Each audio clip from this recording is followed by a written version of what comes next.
I can hear you. Right. Yeah, thanks for having me up, bud. Thanks for hosting. It's good to hear you and William and Anna. So I wanted to check. Ace, did I hear you say you want the SEC to regulate offerings? So I want there to be some regulation where I think that companies should be able to borrow money, obviously, right? But I think there should be some regulation. So say, for example, right now there's a company, say they had an offering for they basically borrowed $20 million from toxic lenders, and in return they gave them $58 million worth of shares. So they're basically Hey guys, I'm coming back on because I think Ham's about to speak on this space call. I got off earlier because I was just too, my Irish was up, and I can say that, and I just didn't see where it was going, so I apologize to everybody. I hear the frustration there, and I get it. I think it's a slippery slope when we start asking government to regulate more. We should start asking them to just do their jobs as is for right now. That's part of the stock market is taking the winners and the losers.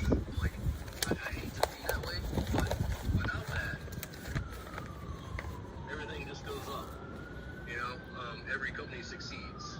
So I think the capitalization part of picking a stock is part of it. You need to know the company. That's what really needs to happen. If we can get a hold on counterfeiting and making sure selling, The wind is blowing. and failures to the livers and all the other things that need to be regulated to the I'll bring it in closer. These capitalization raises and offerings and toxic lenders, they'll start they can do a public share offering and not have to go. That's the whole point of the market, So I just think it's a slippery slope to start requesting the SEC to do anything above and beyond what their job is right now, because they can barely do that. See, the problem, say for example, I want protection for retail too. Because let me say, I'll say it real quick. So say if through 10 years, basically the CEO, they want to borrow $1 billion. But for that billion, they're literally giving $5 billion worth of stock.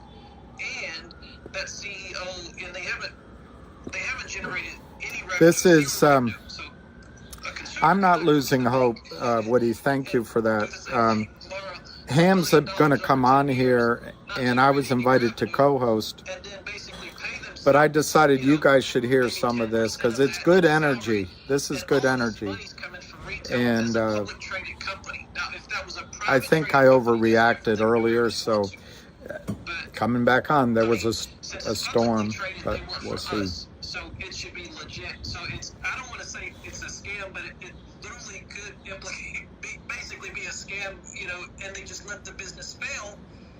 They go to bankruptcy, and they've actually won. They've profited because they've paid themselves all this money. They've wrecked retail. They have taken no losses, and they've won. They benefited. I hope so, Will. Business, but they're basically working the system. No one knows for sure if it's 300 million. Yeah, no, I hear you. I think.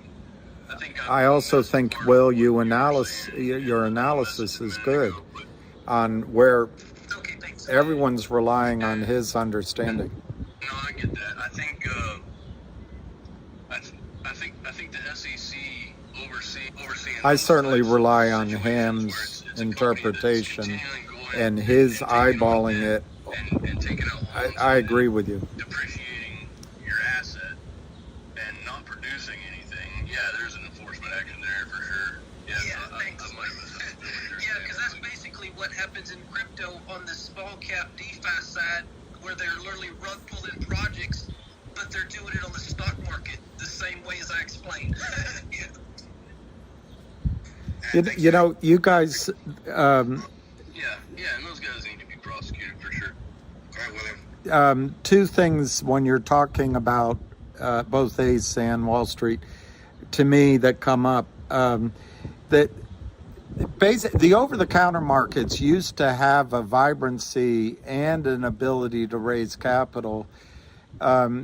It's almost as if the SEC is overdoing its job on one side and underdoing it on the other. If a company has any success or the stock price starts to move upward, they tap it down. To the downside, they're not interested. What it results in is these companies, there's no research anymore. There's really no investment banks that, I'm talking about legitimate investment banks that handle these smaller companies. So they don't have access to capital. And in that space, the inefficiency is they turn to these charlatans. And in a way, the criminals are giving the companies their own money. They could, if the CEOs were allowed to raise money in a normal way, they could be raising money in the open markets. These criminals just sell stock that doesn't exist. You know all this. Drive it down, give them the money in these toxic formulas. But it's an inefficient way of accessing the capital that is available in the over-the-counter or smaller cap markets. Yet they kill the companies. They, in fact, take all the market caps. So anyway, I agree you don't want to give more roles to the SEC. I also agree just enforce what rules are there. But partly what's going on is the smaller caps are completely orphaned and they're preyed upon. Second thing I wanted to say, what might solve all this is a combination of full disclosure of what, just basically, if you're naked short, you have to disclose it. We have to disclose our side. You have to disclose yours. And the other thing that would balance it up, if the markets are just a free-for-all, let us know that before we walk into the casino, and let us use the same weapons that they're using. If they can counterfeit shares, provide a facility that we can counterfeit shares. If you want it fair and balanced, it's got to be full disclosure. You can't have one side operating with a shotgun and the other side with one hand tied behind their back and a butter knife as their weapon. Just make it fair. Anyway, I went on too long. Thanks. It's okay. Let's go back to Wall Street, and then I'll go to Tony, Hunter, and Kit. Go ahead, Wall Street. Oh yeah, so William, do you think that if they actually got a hold on naked short selling and the counterfeiting issues that we have, I mean, isn't that how a capital market's supposed to work, though? Like, if we get rid of that, then the good companies live and thrive and survive. They don't have to go to these toxic lenders like that, right? Right. They should be able to raise it in the open market. Yeah, and I want to hear the rest of what you're saying, but what this one bureaucrat did at FINRA as it relates to MMTLP, that's very Soviet. We supposedly have free markets in the United States of America. And for Jim Cramer to come on and say they knew, I didn't listen, I couldn't listen to the whole thing. But it's not credible for him, a free market guy, to support a bureaucrat defining what happens in a stock. So I agree with you. Yeah, no, I think if we drill down the stock market to what it is intended to be, right? These toxic lenders get eaten alive. They don't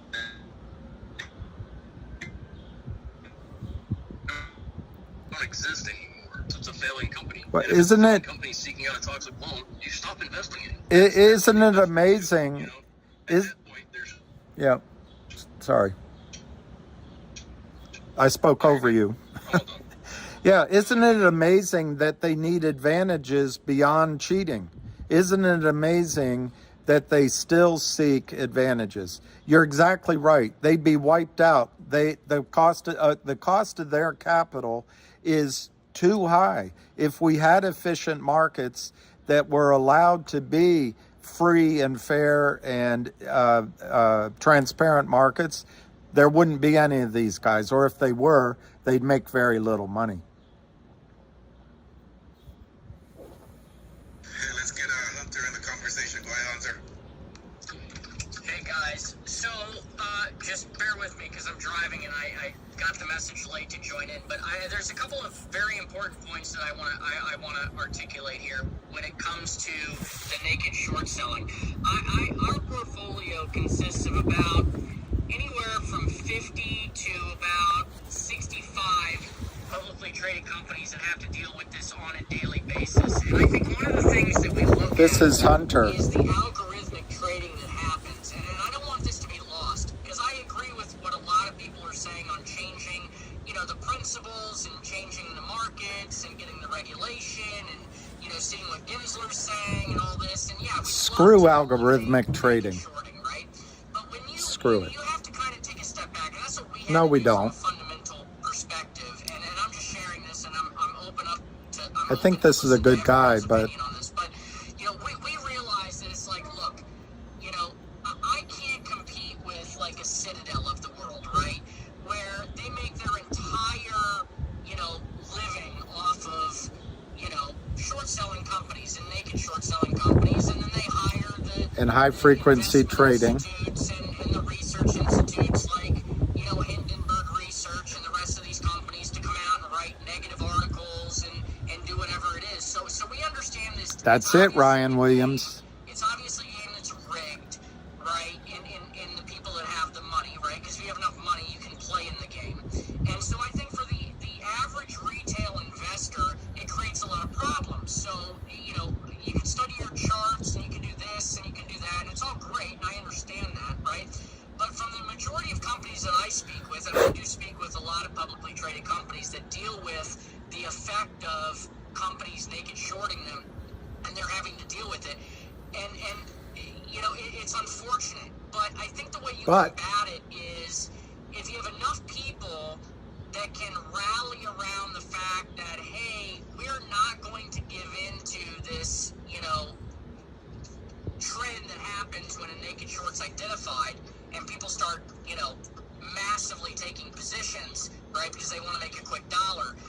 What's wrong with a quick dollar? The people step in, and I don't want to sound like I'm going to run for president here, but if we the people wake up, these larger financial institutions, they won't be able to take advantage of the naked shorting that participate. This guy's name is Hunter. Because they're the ones that are driving it. They'll drive it down, they'll drive it up, they'll drive it down, they'll drive it up, and they're making money every single up and down trade, because at the end of the day, right, It's the end of the you have to day. think of what's going on.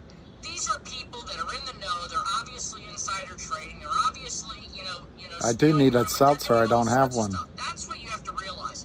Unfortunately, we live in a world where, and like I said, I don't want to go political, but let's take this to the next level for a second, right?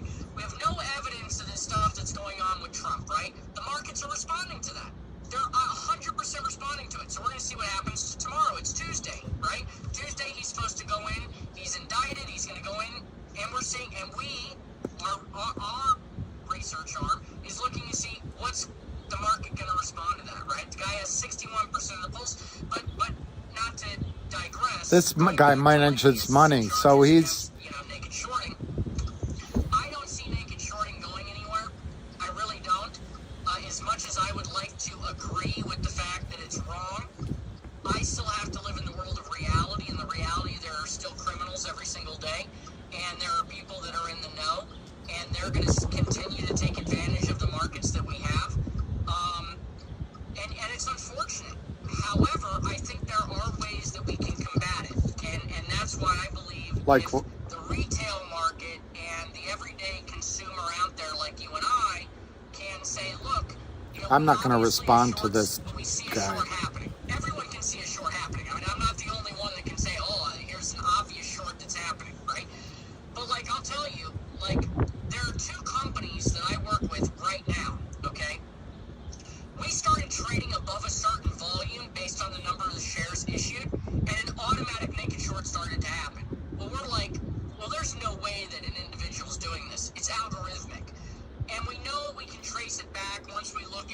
some of the filings and stuff, and we get access to, all the paperwork that we need, we can find out who's shorting it. And 9 times out of 10, it's the Citadels, it's the big institutions. He hasn't said anything to me, has he? Make hundreds of billions of dollars naked shorting companies, betting against the market, manipulating the market. So we already know that that's the case.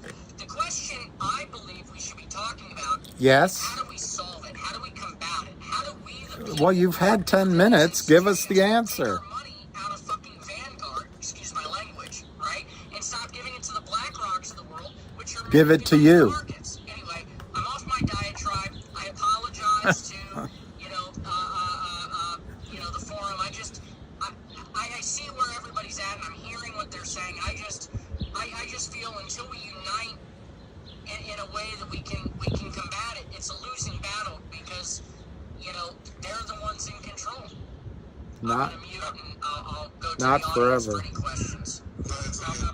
One thing about me, I never rant. You'll notice that. And NJ, I never ramble either. You can only use it locate once, and that's Well, yeah, look, I agree with you. You're great. I 100%, that's a great solution. If anyone on here were to say, look, hey, here's a solution. You just said one. I agree with everything you just said. My question is, how do you convince them to do it? You don't. You tell them you're going to do it because the way And I agree with you, but how do you tell them to do it? These people have more money, more power, more influence than you or I do. How do you tell them that? Maybe through Congress. That's what we're trying to find. That's right. We move DC. Maybe we got contact Congress because what we know is. I did take a Dale Carnegie course. Do you remember? It's 1 run, 2 shoe, 3 tree, 4 So you just said something very important. I will tell you. 4 roar, Looks up our firm, 5 hive, no. 6. I ran all of I was the director of finance for Marco Rubio and a bunch of other stuff, and I've been involved in the political world for a very, very long time. Since I was in high school, and I can tell you, You're out of high school? Trying to convince Congress to do something and educating Congress is definitely a difficult task. However, this is what I will say, and whoever just made that point made an incredible point, and I want everyone to understand this. It's not just calling your Congress members, right? It's not just calling your elected officials, okay? If you want real change to happen in the marketplace, what you need to do is I just want change back from my dollar. offices, their phone lines, their email systems, their interns, their directors of finance, their everything. And you need to be saying, like, look, Rubio is a rhino. We're tired of the baloney. We're tired of being ripped off. We're tired of living in this society where we're being stolen from. And that's really what's going on. And I think everybody on here would agree with me. But whoever said that, it is. That's where it starts. It starts by a grassroots campaign. Oh, Lordy. Of creating a major network that goes out and says, look, enough is enough. And you have representatives and people that go in and educate these congressmen and these sitting senators because, listen, I talk to these guys all day long. I'm a managing director of a major lobbying firm and, a big, Wall Street company. Anyway, it doesn't matter. No, it appears to matter. To these people the bills that they're voting on.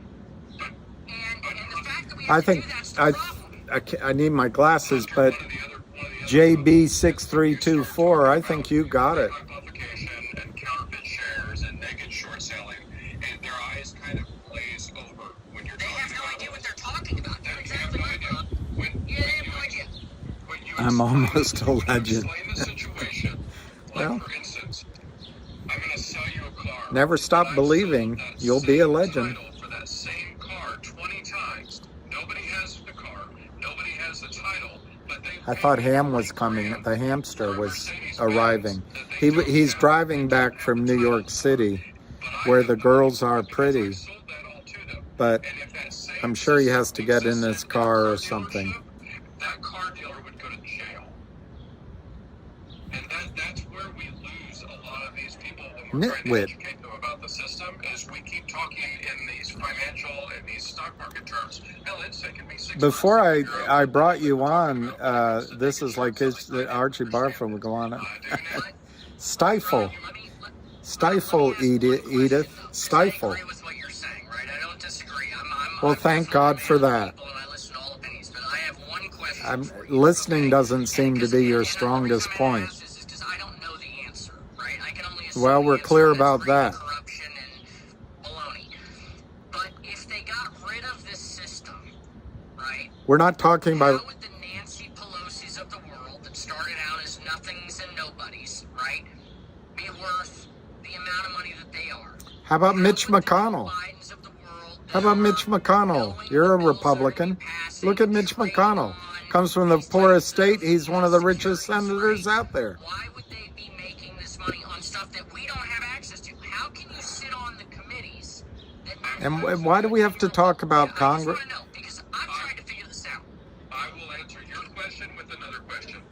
Why is insider trading not allowed in the stock Nobody looked market any finer. I was more of a hit at the Parkway Diner, but who knew we could want more than that at life? Brenda and Nettie would always find a way to survive. doesn't need to be trading stocks with insider information when they actually make the laws and then trade stocks based on the laws that they just passed. I mean, can you tell me any better, Rob? Well, Woody, I think this guy's going to be able to stop talking. Exactly. They are creating. They are creating Because Ham is coming on. Oh, that's Billy Joel? Right there. That's Billy Joel. I didn't know. I know the screen door slams. Mary's dress waves. I say question back. We go back and forth. You and I, we're on the same page. We're on the same team. We're batting for the same team. The issue that I have Across the porch, the radio plays. I don't believe that we'll ever eliminate pure, bureaucratic corruption. Roy owners singing for the only. All right, I'll put this down. Why don't I put this down here until he's well and done? And then when Ham comes up, scenes from Italian restaurant. I like his song. Did I tell you one time? I think I told you, I was at Cipriani's in New York, and he came over and bumped into me with his rear end on my head while he was fawning all over Alan Barkin. All right, here's Anna. She's good.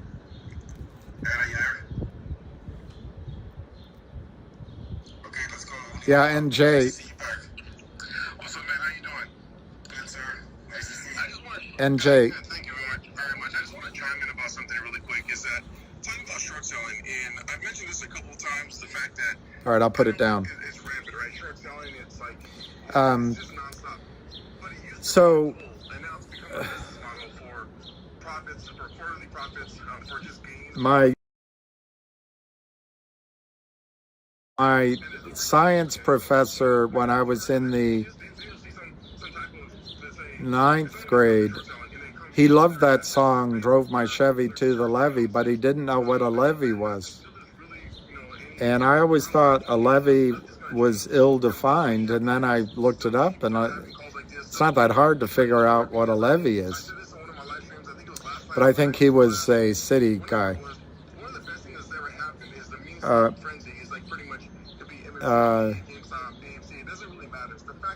Yeah, I'm sorry, honey badger. I was finding myself not thinking very clearly, and as easy it is for you guys to see, I don't always know who's a shill or who's real or who. I don't always know, and anyway, I overreacted as I sometimes do, and I just thought it was better to get off the airwaves. NJ, yeah, exactly, Sherry.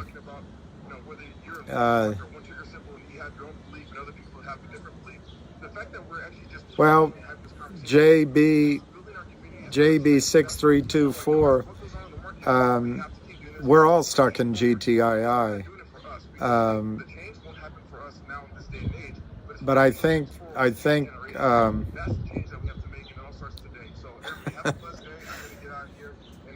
do say the same things over and over. It's not so hard saying them. It's just I get bored. Thank you for joining us.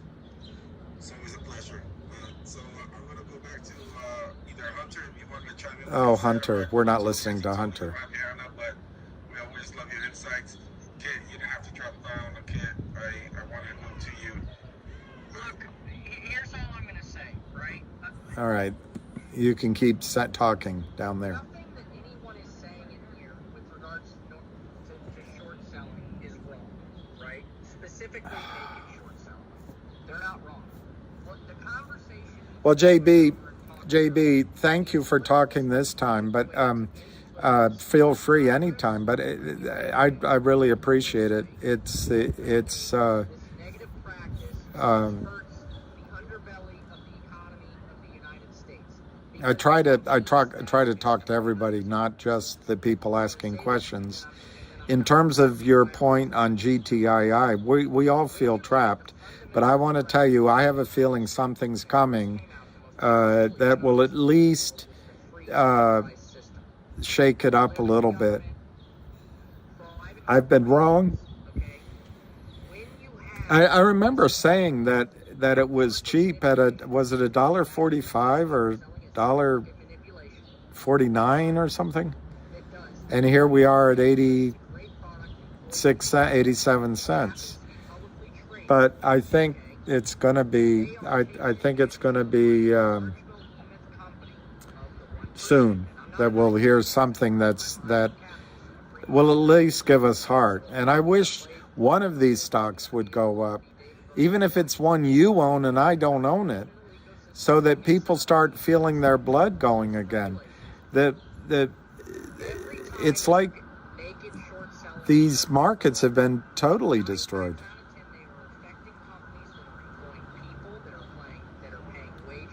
Oh, Lord, this guy. No one is to stone anyone. Am I the only one that can make a person a mod? I'm the only one that can be mod.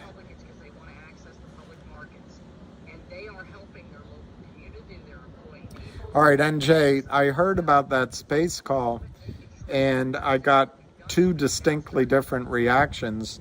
We were on, so I didn't listen to it. I do think, NJ, that a couple of my analyses of Vocal were wrong, and I've admitted that because I listened to somebody tell me that he had issued a bunch of stock for $750,000. Turns out, when I looked, rather than just listing, when I looked, it was something that happened back in December. So the good thing about the call today is the outstanding shares are only 95 million. But yeah, he did talk about a reverse split, and I'm glad he bought 100,000 shares. But he's awarded 11 million. So I don't know how to interpret that. Another friend of mine called and said that Jeremy was talking about a perpetual preferred I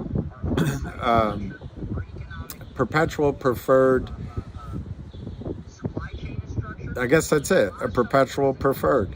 And I told him I'd have to read it to believe it. But I did watch an oil company who did several perpetual preferreds with no non-recourse and was able to grow to a really big company. So it might be a solution. What? Mike, you still there? All right, let's go to Tony. No more Hunter. I heard a lot lately, just here in chat about naked shorting and all that, why naked shorting is bad. This is Tony. He might be good. Naked shorting is bad. Stopping it by passing laws is a long road, and it will take some time. And it's not easy because it was, like I heard, it's All right. education of I can already tell you guys will be bored with this guy. I would probably listen if I were alone at night. Alone again, naturally. Yeah, he was deflecting. Matthew Lawler, not only was he deflecting, he was doing what they do in the Senate. He was filibustering.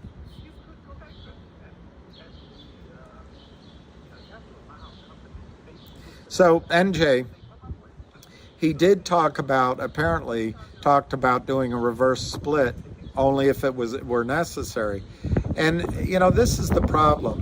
When a company is in need of capital, no one's going to give it to them for free. And I've experienced in my own life, friends will help you out when you don't need it, but when you need it, it just comes with all sorts of trouble. Yeah, I hope Ham comes on, but it's not happening now. Stoney, you want your MMTLP, GTII money, and then you're done with the market. I couldn't agree with you more, except I have a feeling you'll always want to keep toe in. But if you suddenly had your money back, you could do it with less. You know, you don't have to do it with so much. I also, you can also with GTI, not yet, but with GTI you can, he said, blessed are the cheese makers. I agree 100%. Just have a base infinite risk, take it on, and you know what? Once this happens once, twice, 3 times, actually once it happens once or twice, I think it self-corrects. It happened in 2008. Look at the brokers that went, the prime brokers that went under in 2008. No, you can't trust the system. And there's not enough understanding. It makes no sense to provide any cover to the naked short selling. It always happens. It's always going to be here. That's not true. It hasn't. MULN. MULN will go out of business. MMAT. No, I don't think they did a reverse split. COSM. CLNV. Did they do a reverse split?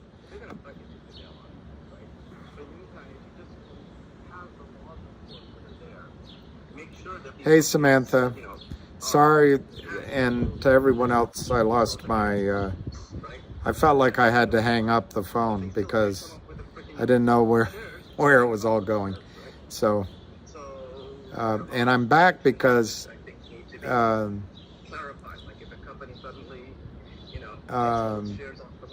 Ham's supposed to be coming on.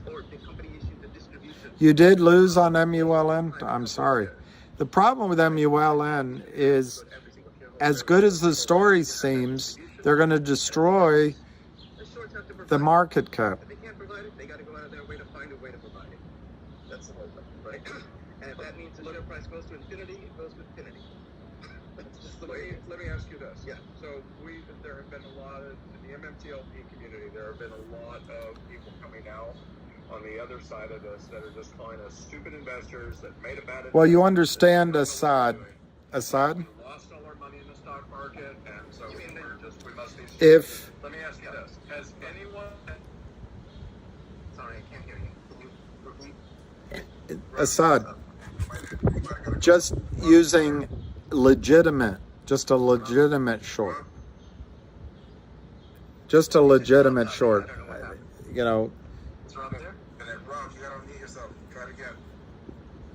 Can you hear me now? Yeah. Yes. That's Tony a question. All right. So, sorry, where did I lose you? Your question. Simply starts. at hello. You lost me at hello. There have been a lot of people coming Would he down get mad at that? on Twitter, just calling anybody that invested in MMTLP an idiot. We're just retail investors. We don't know what we're doing. We made a poor choice, and now we're blaming ourselves for these actions. We're just stupid. But let me ask you this. Have you ever heard anybody say that same thing about Bernie Madoff? And where is he now? Or where was he? Yeah, he was a freaking genius, according to most people. Up until he went to jail. Okay. Like, people were like, what? Yeah, exactly. So maybe we're not as stupid as everyone thinks we are. But I got to go back and check who I was talking to. The more they call us stupid, the more everybody. All right, Samantha, I'm going to do it, but The market that made a poor choice, and that's why we're complaining. That's not why we're complaining. We see the problem, we know what the problem is, and we're waiting for the regulators to step in and fix the problem because that's their job. Yeah, I'm actually waiting for them to. So I will be a stupid investor. You can tell me I'm stupid, but explain to me how you failed to provide a dividend for over 180 days that was owed to me. Explain to me how there are short positions in Assad. I'm talking to Assad. I mean, what is a short position? Isn't that when you sell something you don't own? But now we have short positions in something that was never traded. Why is that the case? Shouldn't that have been provided to everybody? You know, it's as simple. I don't mind. It's as simple. Well, one real quick point here. I mean, isn't technically, according to the law... Okay, Assad.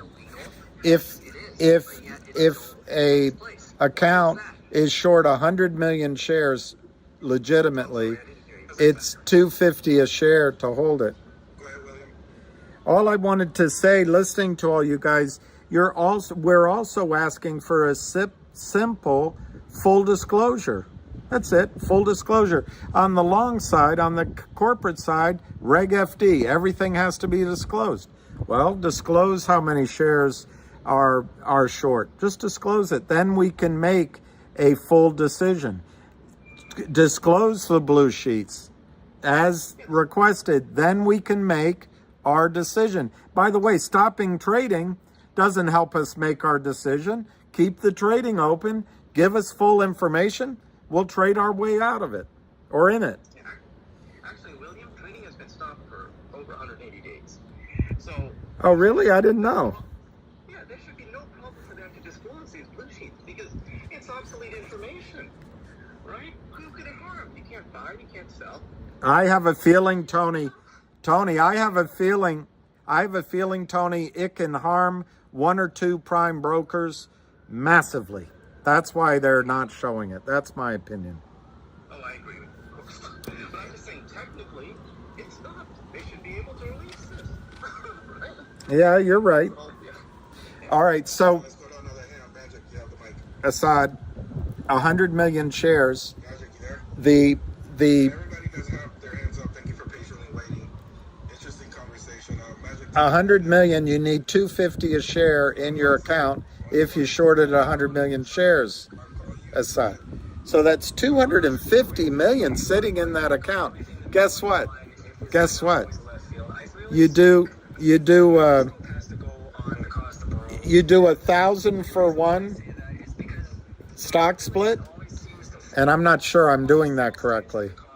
A 10,000 for one stock split. Well, let's just do 1,000. Let's just do 1,000 for one. And I always fall back and try not to comment on that stuff to try and be nice. So you're going to do 1,000 for one stock split. So all of a sudden it's 100,000 times 250. So you change the 250 million requirement in the account to whatever this is, 25.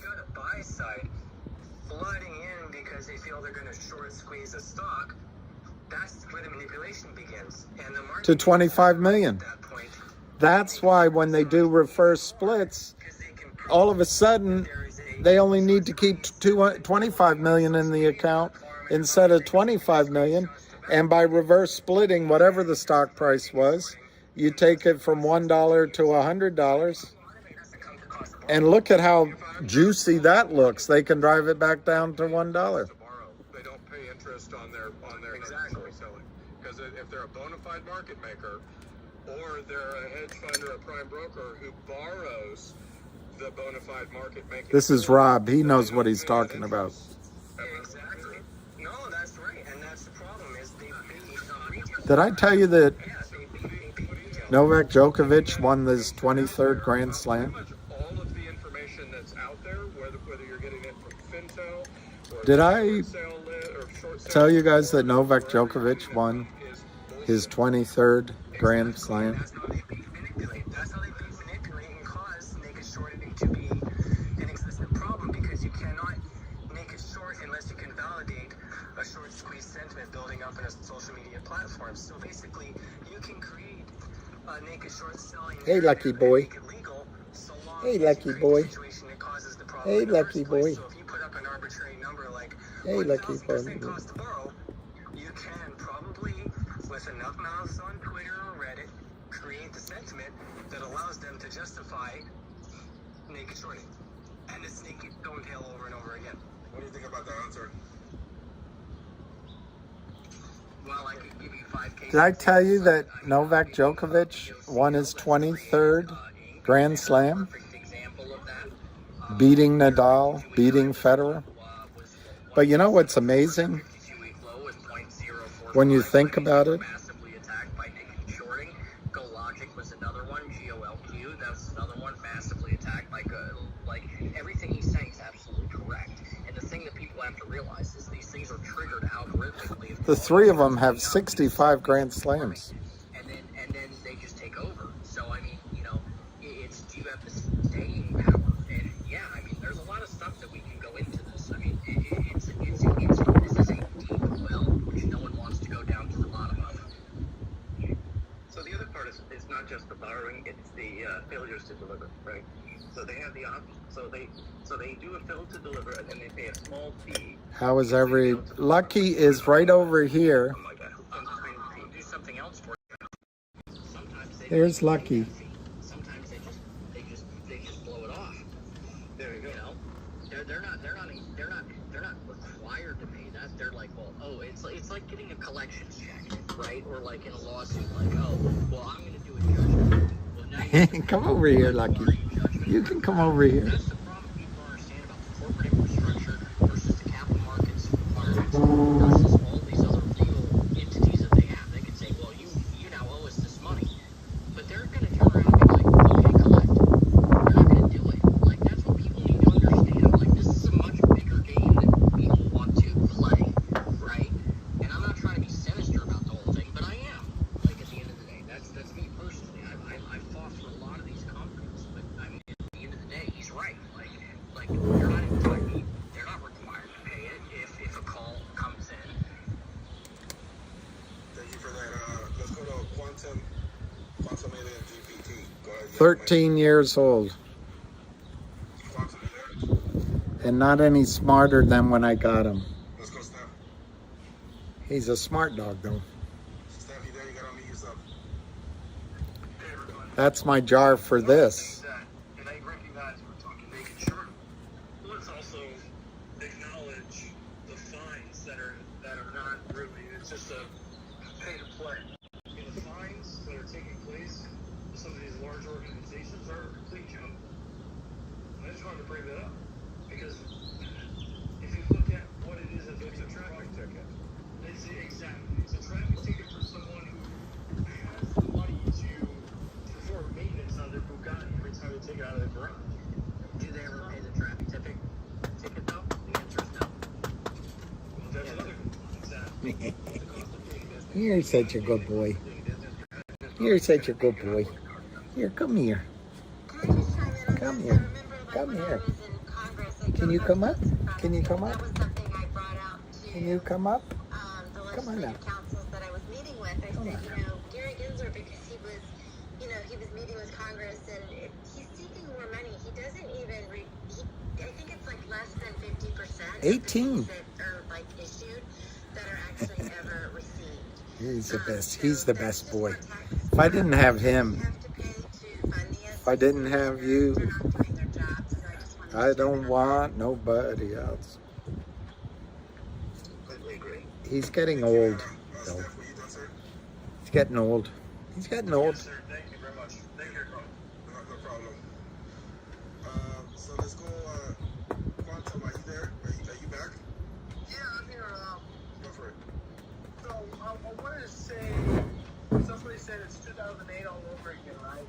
And He has one. partially correct. He has an outside bed, but it rained earlier, so I put it inside. The problem with that But you have a point. Maybe that's what he wants. is what came out of 2008 was Bitcoin. Bitcoin white paper came out in 2009 as a direct result of the economic crash of 2008, right? Bitcoin today is still the #1 cryptocurrency, decentralized cryptocurrency. So it's been decentralization versus decentralization for the last 14 years or however long it's been. Well, let's see when Ham comes on.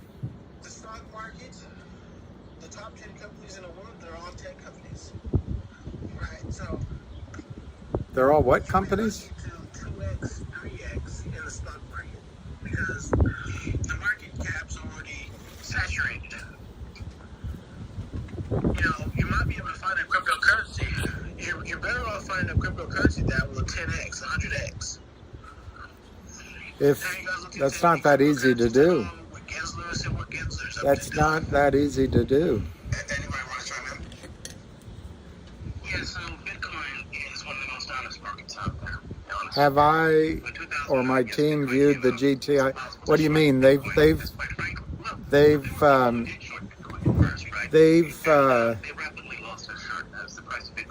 published their finances, so I've never visited. I've never had reason to question their reporting.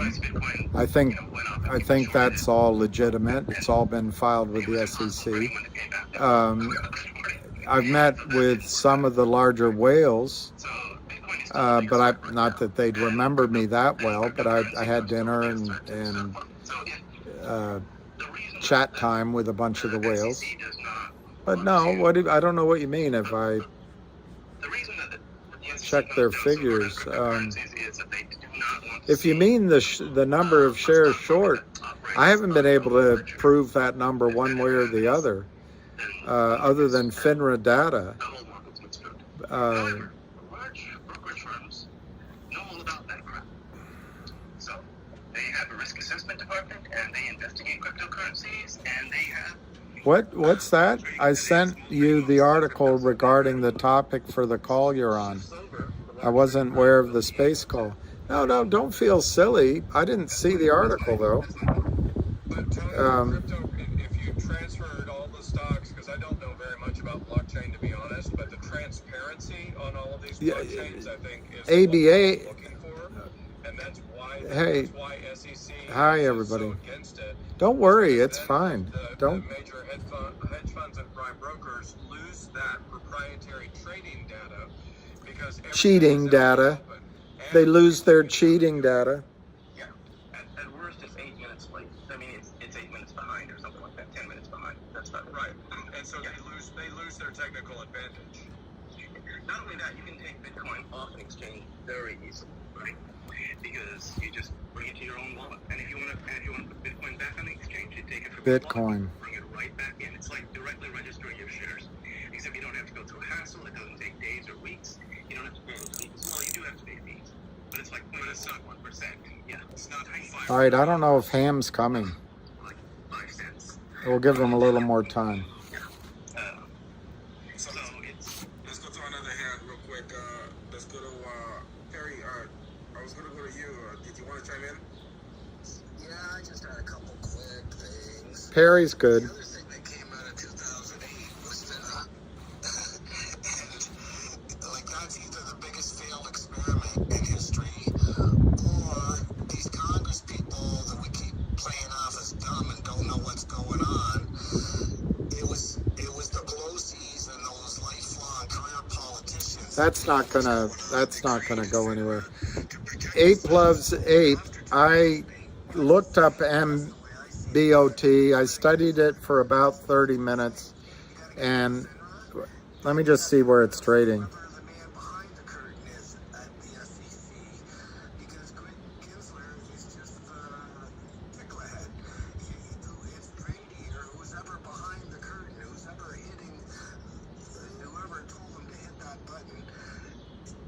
262. Those were just topics that I throw in there. FINRA, talk about failure to deliver. Optimus, you have the mic. Opti, you there? You gotta unmute yourself, sir. Can you hear me, Opti? I'm here. I'm just listening. I'm just kind of taking in the conversation. So happy to be here, happy to listen, but no points to make right now. They're on speaker. You can always chime in if you want. Thanks. Let's go to Banana. You have the mic. Hey, what's up, guys? Long time no talk. I'm gonna have to look up this $1.5 million raise. Give me the mic right now. It's Busy Prince. Busy, yeah. So you changed your name a couple times. Did you used to be a different ticker before, a different handle? Nope. Busy Prince. Oh, was there somebody that sounds just like you? I just followed your MMTLP thing for a while, and has there anything come of it? Like I kind of fell off. I know you guys were past 180 days just from listening, but are you guys still fighting for the blue sheets and denial from FINRA and everything still? That's correct. Oh, okay. Well, coincidentally, why you gotta think outside of the box with the whole savvy thing coming to light today? Why today did they decide to pursue savvy? What are your thoughts? Do you think they felt a lot of pressure and people calling and whistleblowing, if you will, until they had to drop something to make it look like that they're trying to do the right thing, or they actually are doing the right thing? That's one of the questions that I asked Mark Brazil. Is this part of a bigger investigation? Who knows? But I think Anna wants to chime in. You go ahead, Anna. Yeah, I think the timing of this was probably with Davison putting forth for asking for Gary Gensler to needing to step down to put forth the 6 commissioners. But I also do feel like the pressure with Mark Bissell's petition for the blue sheets with the judge, I definitely think that is. I did check out MBOT, and my initial reaction was I wouldn't invest in it because of the massive amount of shares out there, and the one bit of advice that I found on the internet said stay away. But you keep bringing it up. I'll be glad to look at it again.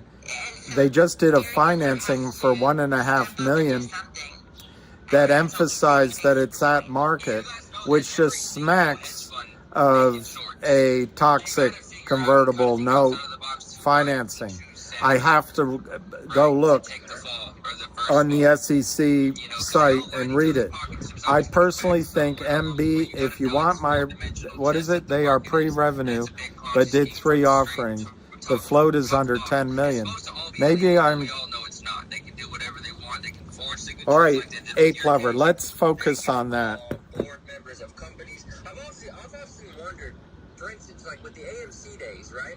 And Adam Aaron, right? Back in the days when everybody was heavy and involved in it, the squeeze was on, and technically, like, where they're on 100% failure to deliver rate for, I don't know what, like the past 2 years, 100% utilization. I was on that, but where I'm going with that is, don't company boards and company CEOs care? You're right. This is a different one. When I saw this, when you showed it to me, this actually to me is an intriguing chart, and I think it's going higher. So I was remembering the wrong one. I don't know charts, but I think that's a good chart. Represent what the lady's name was, but she was saying it like on the spot. The fact is unless you can get Congress and everything else, you're still fighting against the man, right? So I think from a naked shorting perspective, and even just like these companies in general, a lot of these executives in these companies really have no idea the warfare that they're up against. I got to remember, I have it there. I got to remember, I got to read that financing. But that chart looks okay to me. Against the state, really, that's what's happening here. I mean, whether you like it or not, those are the facts. I mean, there's really nothing else to say to that. I mean,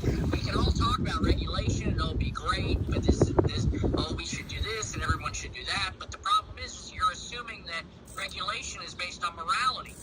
It's not that. I mean, Well, if we wanted free and fair stuff, we, you know, look at the election crisis. And I won't go political here. But yeah, let's just say, whenever for they example, whenever they advertise at the market or above market, to me it's usually a signal there's something in the body of the document that's going to catch you out. So right? Who's the police force? Who's I just actually stepping in saying enough is enough? And having I a don't hard believe Gary time. Gensler is the guy that's doing that. No, for sure. The question, I'm co-hosting this, so I'm having a hard time balancing it. But I'll try to give you a better reaction on MBOT. It was a different stock that somebody asked me about that I found the negatives. So I'll look up because I'm one of the few MBOT. people that will say this because I don't really give a crap, right? Because I'm about the little guy. I've always been a fan of David versus Goliath, and I will tell you, it's just sick and disgusting because they're pressured by their board.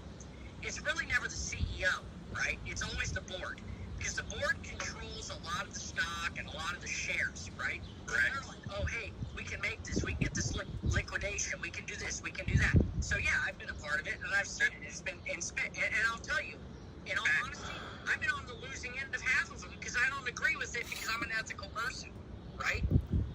I don't know if you're ethical or not. I have no idea. On my shoulder, but I mean that's the way it goes, my man. Like that's how it happens. And unfortunately, it's sick and disgusting. But I'll tell you, they make a quick little gain and then they keep their money there, and then guess what happens? It's the same people that play roulette, same people that play blackjack. They're like, oh, we got all this money, we're gonna bet it again, and then they lose it. So I don't really feel bad for them.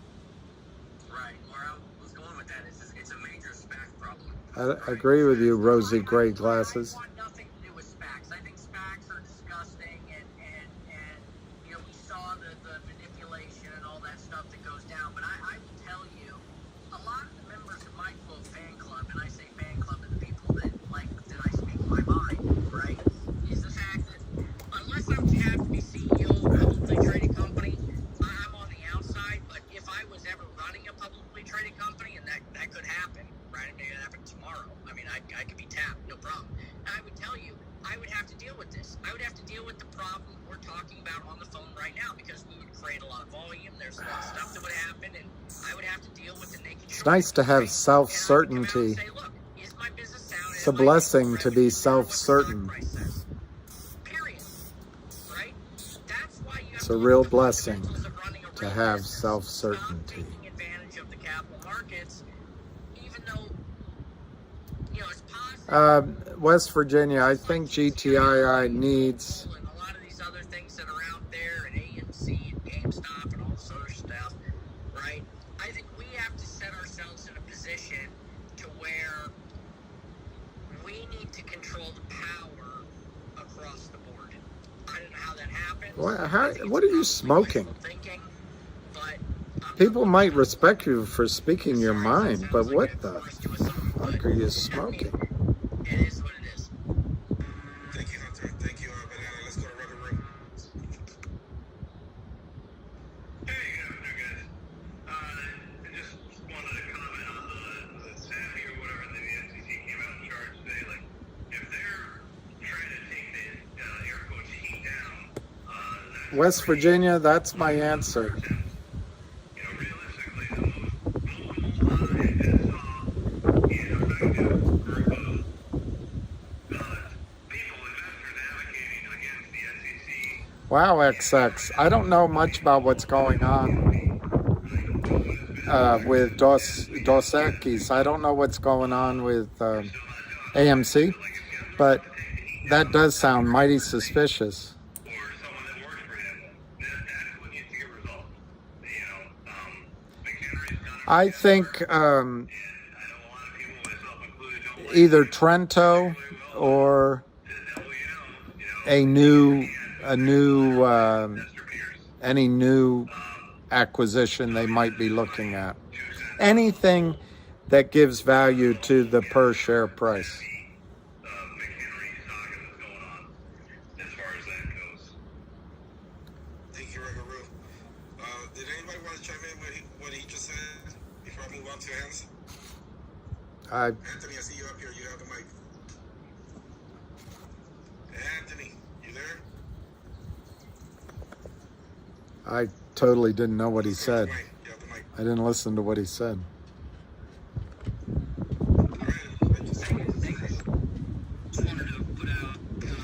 I don't think 1-800-Lawyers is going to happen. Put out their block list. You know, you go to, if you want to go to This is define your Dwayne. block list, you just go to the settings, and you go to safety, and then you go to block and mute, and you can find out who's on your block list. If we get the block list circulated, and we block enough of these haters, then it basically, the algo really seriously limits the reach of where that person can go. Oh, that's interesting. I didn't know that. So if you guys will just post your block list. That's very interesting. I didn't know you can block the haters and then they can't. It's all computerized. Completely of anything that any of you guys are posting or that anybody is tweeting about. So that's all I have for now. Thank you guys. I appreciate it. Thank you, Dwayne. Hey, Carlito, you have the mic. Hey, how are you doing tonight? Good, sir. Good. So I just wanted to bring up a topic about data sources. So someone earlier said that AMC is 100% shorted. Here's AMC. 100% short utilization. I think it's important to nail down where that data is coming from and what it means. 100% short And if that utilization. person's still up, I would love to hear their source. Yeah, we went through so many hats. I can't remember who the heck it was. It wasn't Mike, right? Owning the float.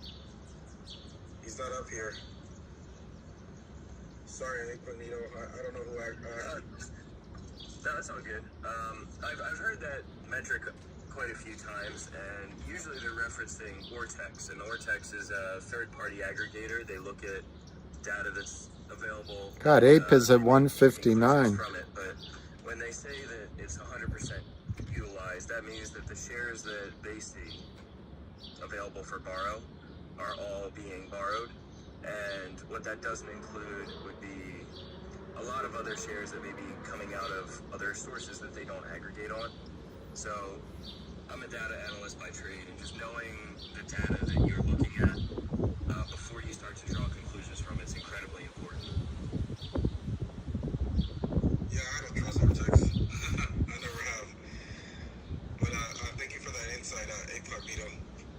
Let's go to Paul. You have the mic. Yes, thank you. I just wanted to... There you go, Assad.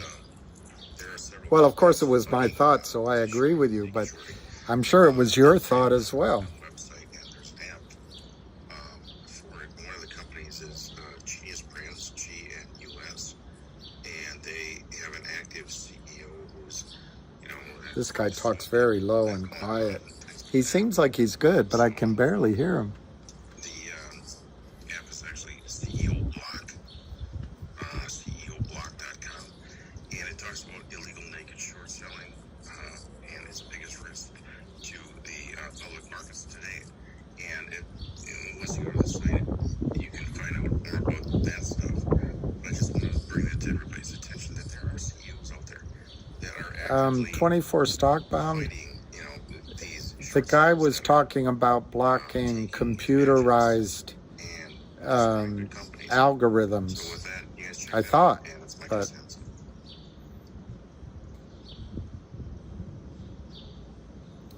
it would be nice to get any. Anna and Will, can you take over for a second?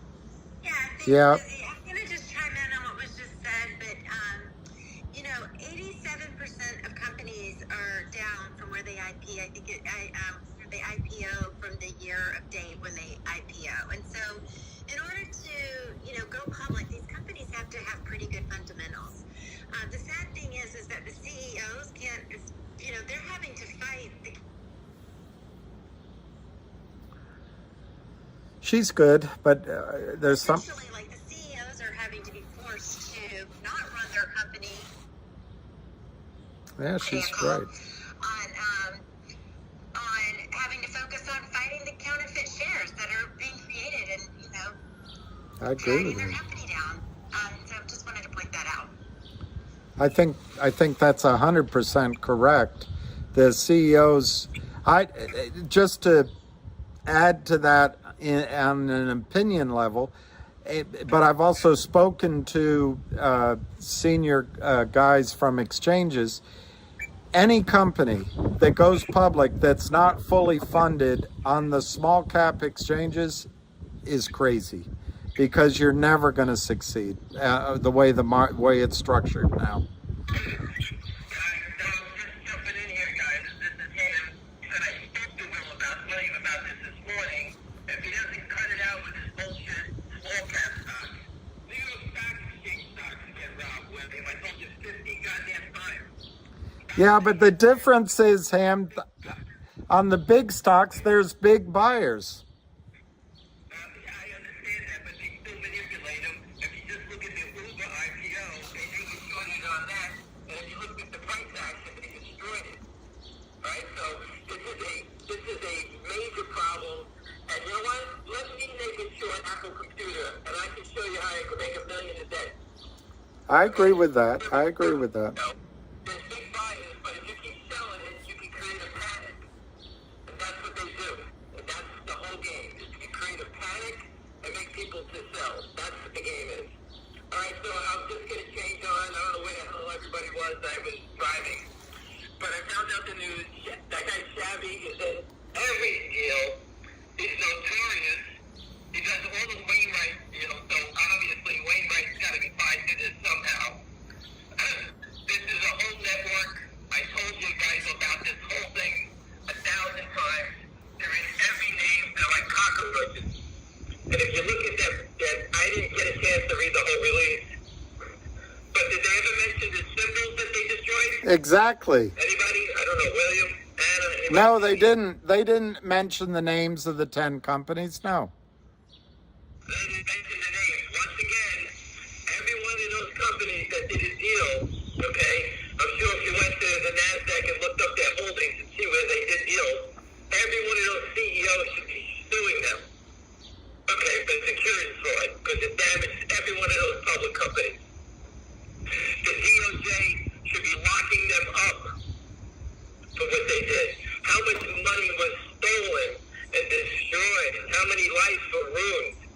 Look at the MMTL people. They've been locked up and they've been screaming for 7 months. Imagine being shorted down from $5 down to pennies. You don't even know what the hell happened to you. All right? These MMTL people know what the hell's going on. Most people have no idea. These cockroaches just keep stealing everybody's money, destroying everything. I've been posting and telling you for 2.5 years straight, yelling 24/7, this is what's going on. And you know what? I don't want to sit here tell you about GTII, whatever. I posted it 1,000 times. We know who the shorts are. We know who their prime broker is. We got proof from the DTC. And you still haven't locked these guys up. Okay? Just remember this. The DOJ and the SEC are going to hang low-hanging fruit. That means the creases like the guy that just got caught today, the Kramers, Alpine, the Yorkville, Lynn, those are the low-hanging fruits.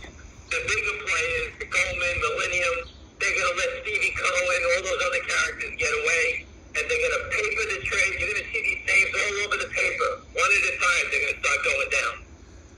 They have no choice. Thanks to people like us. He came out shooting at me. To DC, and the other guys that joined us, and all the other people that came down. We exposed this thing. It's all over the place. Okay? The MMTLP crowd was fantastic, with people like Anna leading the charts and whoever else is in the back spot, whoever's in the background. You guys did a tremendous job, and now the SEC, I guess they saw the truck outside their door.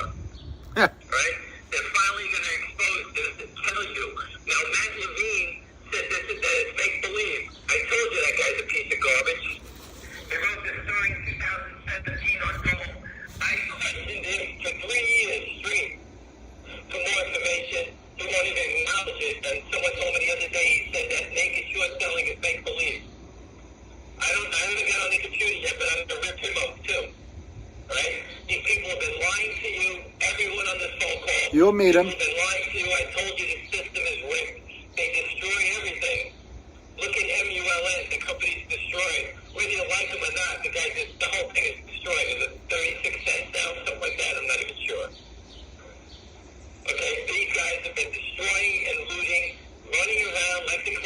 private parties spending everybody's money, donating it to children's hospitals in their name. They should be donating in the names of the companies that they stolen and looted from.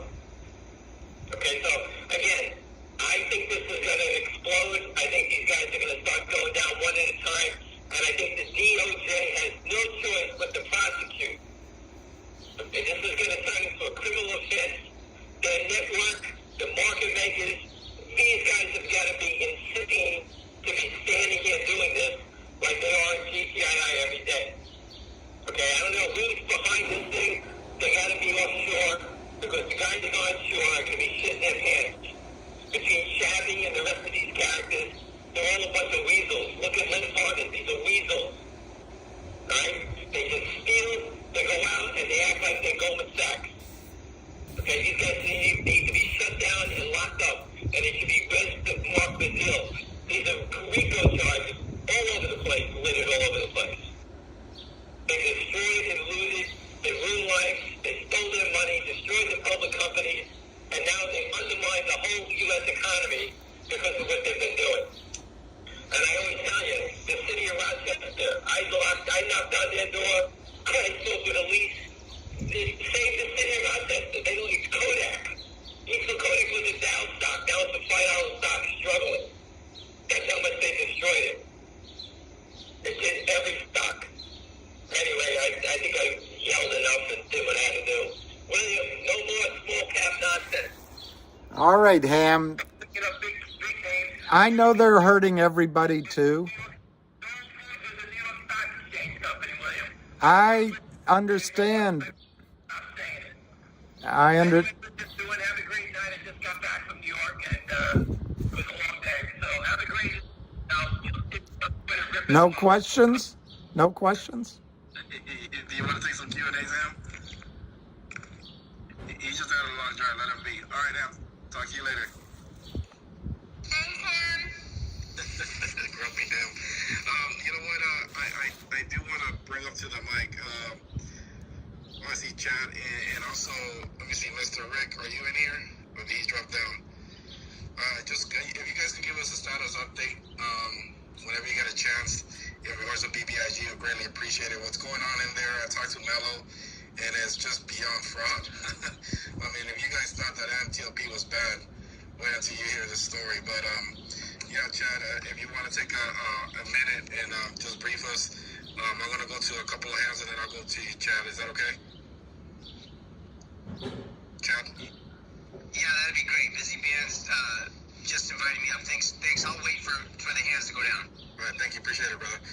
Let's go to How You Love That, and then we'll go to Swing, and then we'll go back to Bananas. Go ahead, How You Love That.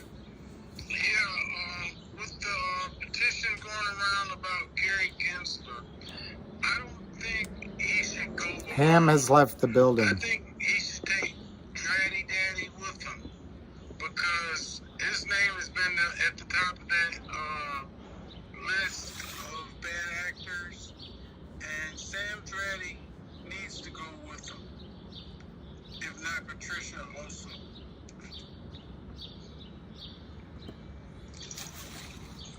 It's not going to change anything. Also, I see Pedro. Pedro, I sent you a mic. I know that you were talking about. Here comes Pedro. We always love your insights, so you're always welcome to Here come comes to the mic. Pedro. Let's go to who's next? Swing. You have the mic. What's going on, brother? Thanks for opening the space. Another banger as always. There was a fellow that came up here just a little while ago. His name was Paul. Paul was good. GUNS. Golf November Uniform Sierra. Different ticker altogether. We're talking about GNS, which is Golf November Sierra, which is Genius Group. Who are you pointing fingers at, 24 stockbound? Just want to make sure that we're talking about the same thing. Pedro is great. Secondly, I think Tony had mentioned earlier, Tony Twits, if he's still in here, about the failures to deliver.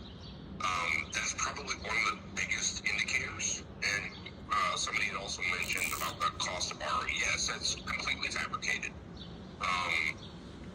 I look at multiple different venues when it comes to short interest, cost to borrow, even your rebates, and then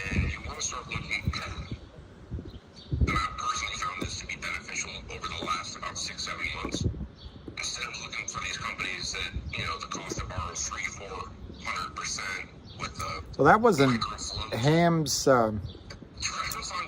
call wasn't very long. I know Joko. Typically, you're going to find that on a, like a FHN, First Horizon Bank. I called it in 3 sets for the. I guess I didn't really. I got it wrong for the semifinal, but it almost. I took some long calls on it, doing extremely well.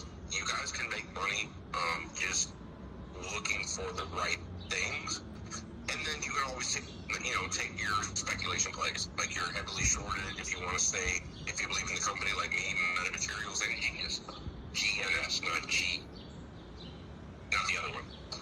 So anyway, that was it. Thanks, Busy. I'm gonna just go back and listen, bro. Thank you, Swing. Appreciate it. Stargazer, are you there? Stargazer. You have to unmute yourself. Yeah, it was. No one expected that. Yeah, real quick, the guy that was speaking very passionately, the guy from New York or something, his name was Ham, correct? Yes. Okay, to elaborate what he said about the 10 companies, was it 10 companies listed today that Savvy? Yes, 10. Okay, did they name them or not? No, they didn't name them. Is that something that you could FOIA request? That's a good idea. I don't know.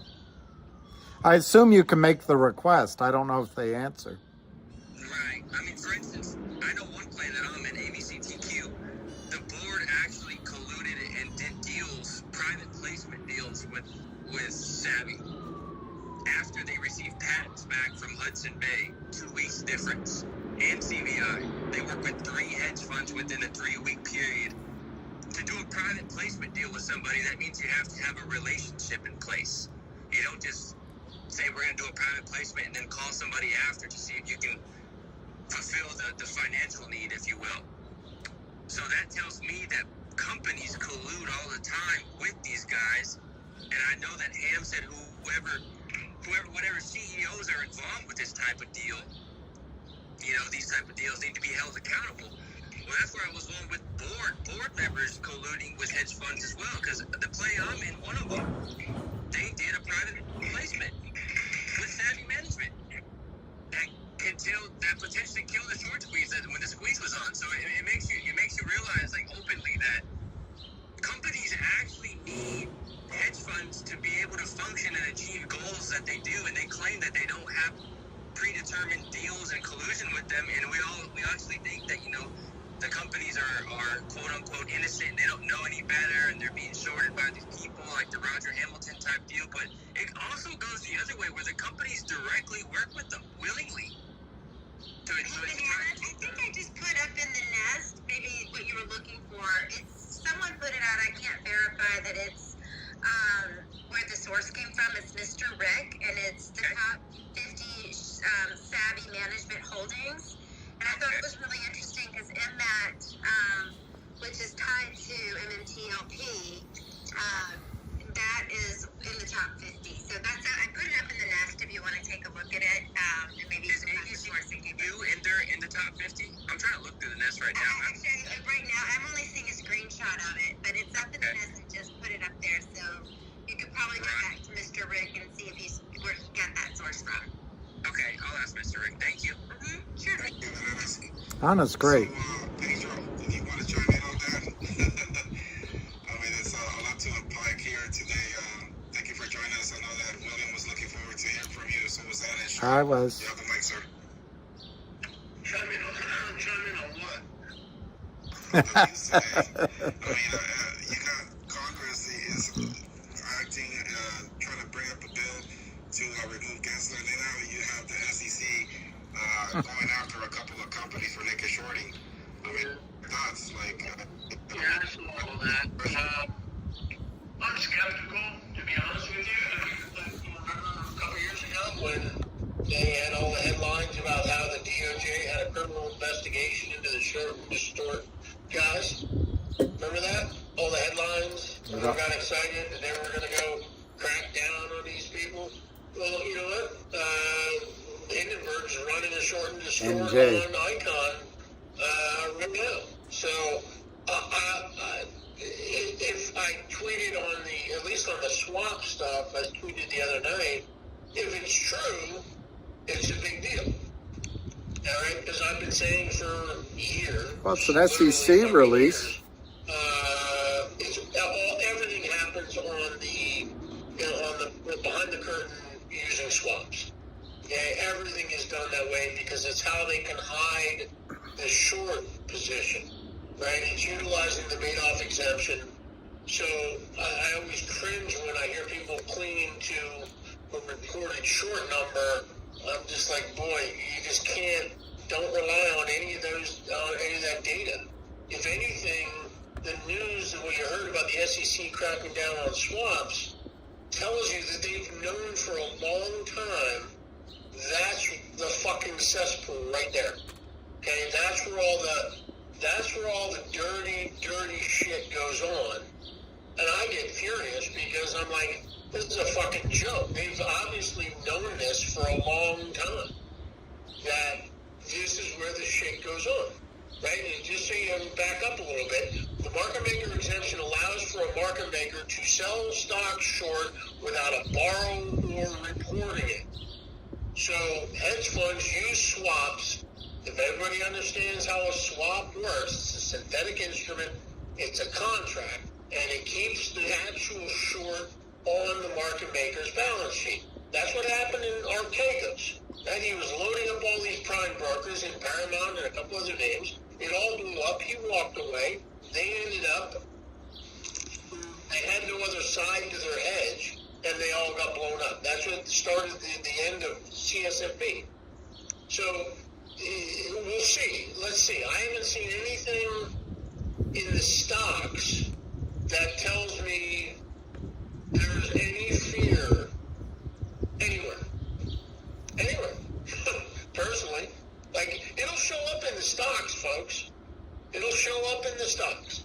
And I don't want to be a Debbie Downer, but I've seen so many fucking headlines over the last 20 years of following this shit that I'm kind of numb to it. I'm like, okay, let's see what Gary Gensler's doing. Is he gonna put out a headline, and then next thing you know, he's gonna resign to go run for office, and he'll walk away. He's clearly pissing off enough people that they're trying to get rid of him. You have a certain number of senators and congressmen that are the focal points for the hedge funds. That's where all the money flows through. You got what's his face, Huizenga, and I know the top five. They all kind of run all of that stuff. So Gensler's obviously doing some things to piss some people off. Let's see. I don't see anything in the stocks that tells me there's any fear anywhere on anything. Other than the fact the SEC is doing this tells me that they've known for a long fucking time that this is where all the sinister bullshit goes on, and they're just now getting to it. It's been over 2.5 fucking years since the rug pulled on January 27th, 2021, and nothing's changed. So, maybe I'm not the right guy to talk to right now because I'm so sick of this shit. We'll see if it even shows up. I mean, the whole fucking nonsense with MMTLP blue sheets it's just such a fucking joke. I mean, it's literally a joke. The FINRA's mission statement is literally to protect investors. Go on Google and Google FINRA mission statement. It's to protect investors. And what the fuck are they doing? Oh, Your Honor, the dog ate my home. I ate the blue sheets. We can't. You see, and the shit just keeps going on and on and on. So I've just kind of resigned myself right now lately to let's see. It'll show up in the stocks, and I'll be the first one to alert everybody when there's fear behind the curtain. So right now, all this stuff with this stuff, it hasn't shown up in the stocks yet. Tomorrow that might change. Next day it might change. I'll be the first one to say, yeah, here we go. But as of now, it all looks like smoke screen bullshit to me. So, you sure you want to be on? No, I thought you did a great job. This SEC release today about SABI, is that how you pronounce it? Do you think that is across all the desks yet and compliance desks yet? Yeah, of course it is. You know, it's the same thing with Alpine. Okay, and I don't know how they're interconnected, but here's one thing that you know for sure. Just look at actions. Hey, just look at actions. Right? Alpine has gotten so many fucking extensions on their come to Jesus moment that it makes you say, this is deeper, the tentacles go deeper and wider than you think. If it was just some standalone, schlocky fucking prime broker or dirty dealer out of Salt Lake, they would have shot them and taken them behind the barn long ago. They obviously are doing dirty work for much bigger, much more powerful entities. Okay? It's obvious. Because anybody in this, you know, it's just, if they didn't have deep tentacles, they would have been put out to pasture by now. And the same thing, this savvy or whatever bullshit, the only thing that I thought was interesting out of all of it is that the SEC actually said the words naked shorting. That was literally the only fucking thing. Because you understand how difficult it is to find any piece of written material that the SEC actually says the words naked shorting. They don't, for 20 years, they never even acknowledged it. They were fucking with Wikipedia pages to make sure that it never got out. So the only thing I found interesting from that is that they acknowledge the fact that naked shorting exists. I tweeted right away, like, what a fucking joke. How about, you know, that's like ringing up the low-level drug dealer on the street dealer, right, to get a headline, but you're not touching the organized crime that is selling the drugs. So, yeah, we'll see. I don't see it. It'll all flow.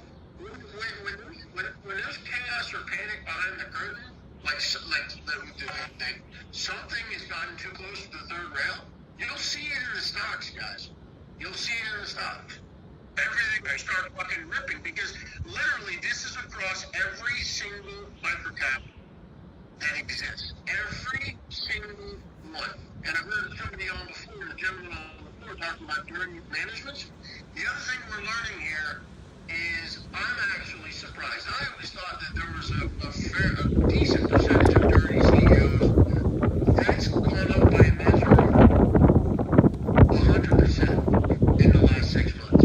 I think there's a lot more corrupt, dirty, sinister CEOs than we think in microcap land. I took a break. Who are working with the dark side because it's a lot easier. Talk to anybody who owns any company, whether you own a deli or you own a car business or any business. It is incredibly difficult to grow it. It's very easy to destroy it. And I remember when I had the one opportunity to interview Patrick Byrne, he said, you know, certain guys came up to him after his IPO listed and said, hey, you want to do some business together? And the idea there was kill your company and you'll make a lot of money, we'll make a lot of money, the shareholders get screwed. But that goes on a lot more than people think. And a lot of those CEOs are getting exposed. And that's what's coming out, that there's a lot of dirty motherfuckers out there. And that just riles me up too, that, who knows where it'll show its face and whatnot, but there's a lot of dirty CEOs. So, that's good. Go ahead, Rob. Oh, Pedro, I was just going to say, I read that headline from the SEC press release, and I had to reread it and look down at the bottom. I was expecting one of the MMTLP shareholders' Twitter tag. Yeah, right? Exactly right. You know, oh my God, the SEC has joined our cause. I know, right? It was surprising. That's the only thing I found surprising from it. Look, I don't mean to be now super negative. I'm just extremely frustrated and sick of this shit. I mean, I've been sick of it for a long, long time. Anybody knows me, I've been following this shit since 2010. We're working on 13 years, more than that, of this stuff. And I've seen so many times where you get excited and things are going to happen, and then it just filters away. You know, and I don't know how much more it takes for the SEC to do something after January 27th rug pull. They haven't changed a single fucking thing. Not one. Not one thing. Not one thing. Not something as simple as this, which I've said over and over again. The SEC tomorrow could require every broker-dealer under their purview to once a month, the first day of the month, file all shares owned by security. And then at least retail could see, okay, we have all the brokerage firms are reporting, and we have 300% of the reported outstanding shares are long. You would immediately highlight all the naked shorted, over shorted situations. Immediately. The SEC could do that tomorrow without any, they wouldn't need Congress to approve it. They would just require all broker-dealers under their purview to file all the shares they own in every share from A to Z first of the month. Okay? I worked for a primarily retail-oriented firm way back in the day, in the 90s. We had that information. It was a day late, but we had that information right in front of us. So they have this information to the minute.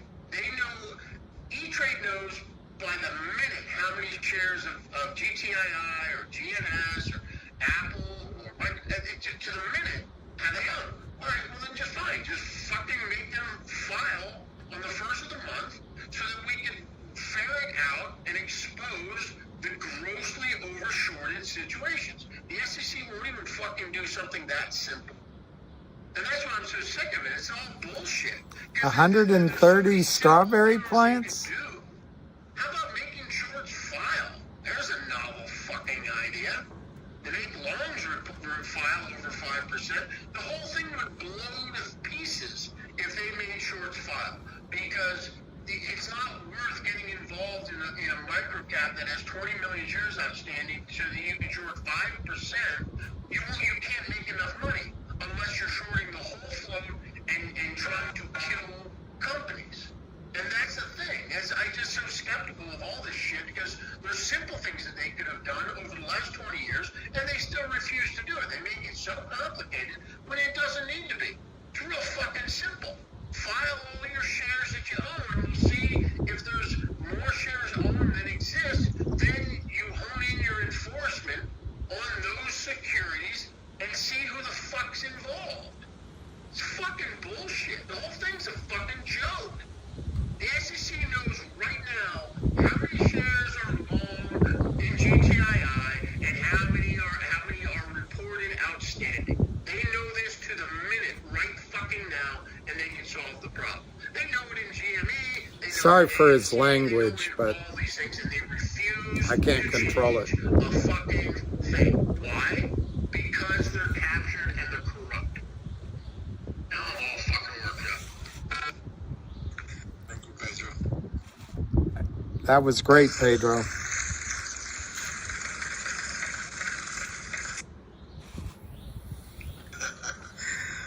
I just want to chime in on that. Maybe Congress heard the reporting that I played for them for several of the senior staffers, and I asked them to play the whole recording for all of Congress. So, I think, we've learned so much from people like you and Ham, and we've got a lot of people behind this cause now, and I think it's just, seriously, it's like, we are the 99.5%, so if we continue to push forward, it may not happen overnight that these changes start to take place, but if we continue to make our voices heard, they can't not do something because we do represent the larger population. Look, Anna, I'm not quitting. I'm not telling you that. All right? But I've seen, I'm not quitting. Trust me, I'm not. And I'm just pissed. No, I know you're pissed, but I do think that this has been what's kind of taking place in the last bit. I think that just all the awareness is coming to it. It's like they can't continue to hide because what we have here with Twitter and these spaces and, pushing our message forward, like we are really gaining momentum. Look,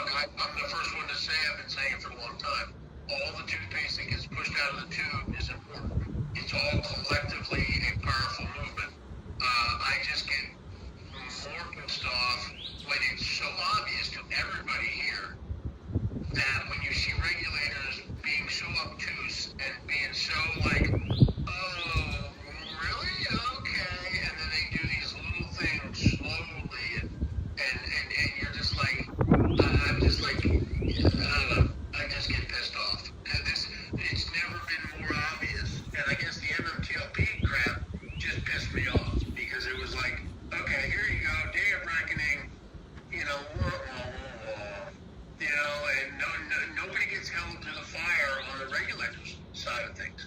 And I'm pissed. There's so many people that are suffering on that side of things. There's so many people that are destroyed in other companies. You're talking about biotechs that are scrambling and spending all their time trying to raise money instead of working on the cures that they have for society. It's all because of regulators being feckless fucking just pansies. I mean, it's amazing to me. There's not one person there who has a spine who stands up and says, you know what, I know thee. And Pedro, who buys the patents and the technologies out of bankruptcy? Correct. It's probably not friendly hands. It's all fucking rigged. And like, you know, the SEC tomorrow, they know that the $1, the sub $1 for a certain number of days thing is completely fucking arbitrary.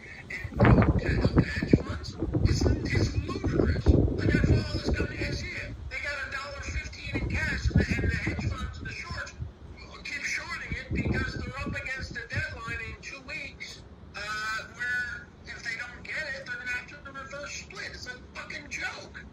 It's a joke. Here are things that an SEC, you know, it's like how they caught Al Capone. They didn't catch Al Capone on. I know, taxes. Right? Taxes. Get them on something else.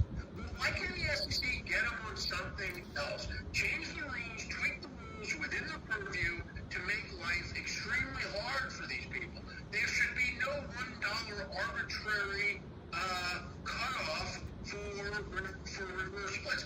I'm actually starting to dig around and wondering if there's some dirty, dark, deep loophole fine print that allows, with a reverse split, that allows reverse split, something with the shares that they can be sent to the obligation warehouse or relieve some type of liability.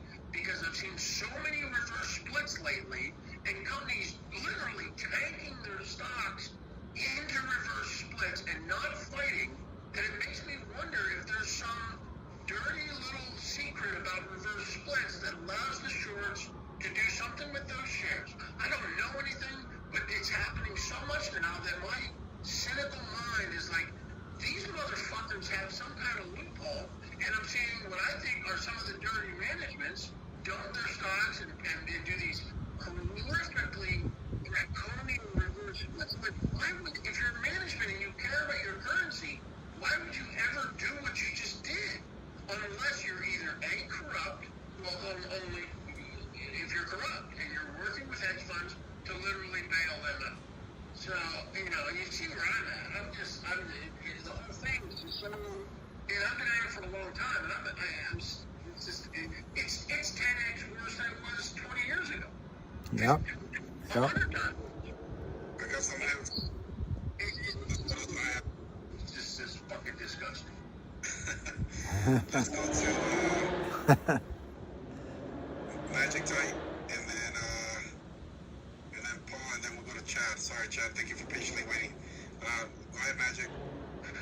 William, you hit the nail on the head. I mentioned that earlier in the call there that I had to jump off. The loophole is the sentiment analysis loophole on special loan terms. That's how they get away with this kind of stuff. That's why they had this in place way back in the mid-2000s, I believe. There was that article that I've been sharing now that talks about, you know, failure to deliver being an option, because if you can prove an egregious attack on a stock, whether it be a short attack or a long buy attack, you can get special loan terms approved that changes every liability on your loan. So these big brokers, the moment they can prove and say, look, we're the target of a Reddit short squeeze, we have to adjust our borrow fees, and they just sit there and go, hey, okay, prove it. So they provide some screenshots, just enough evidence to go, look, here's our evidence. And they go, sure, here you go. Yes, we're going to let the can kick down the road for you until this boils over.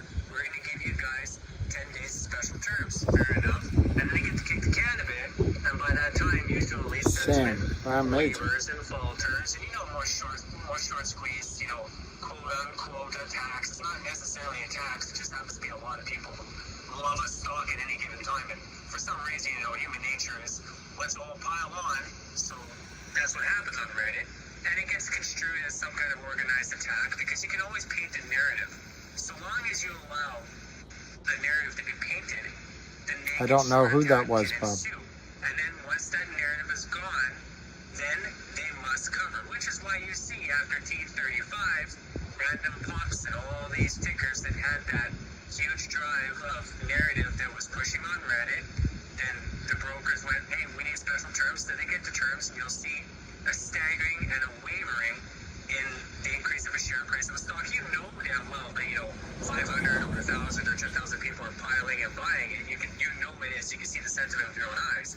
But then you see over 5 to 10 day period, it starts to falter. And then sentiment dies off in the community.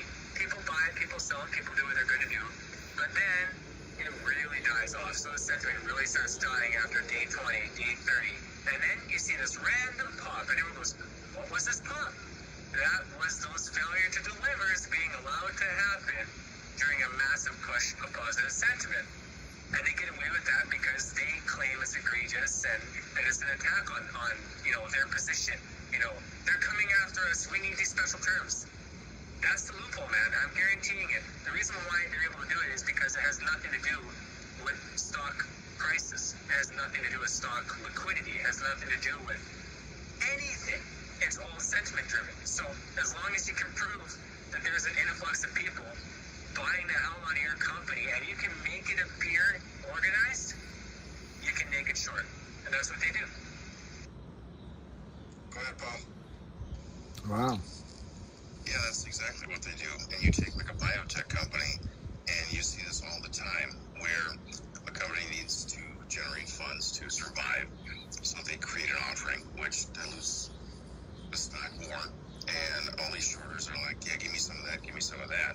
They buy it up, and they use that against the company, and you look at level 2, and you'll see every 5 cents, it's like, 100 here, 100 there, and then every 5 cents is like 5,000.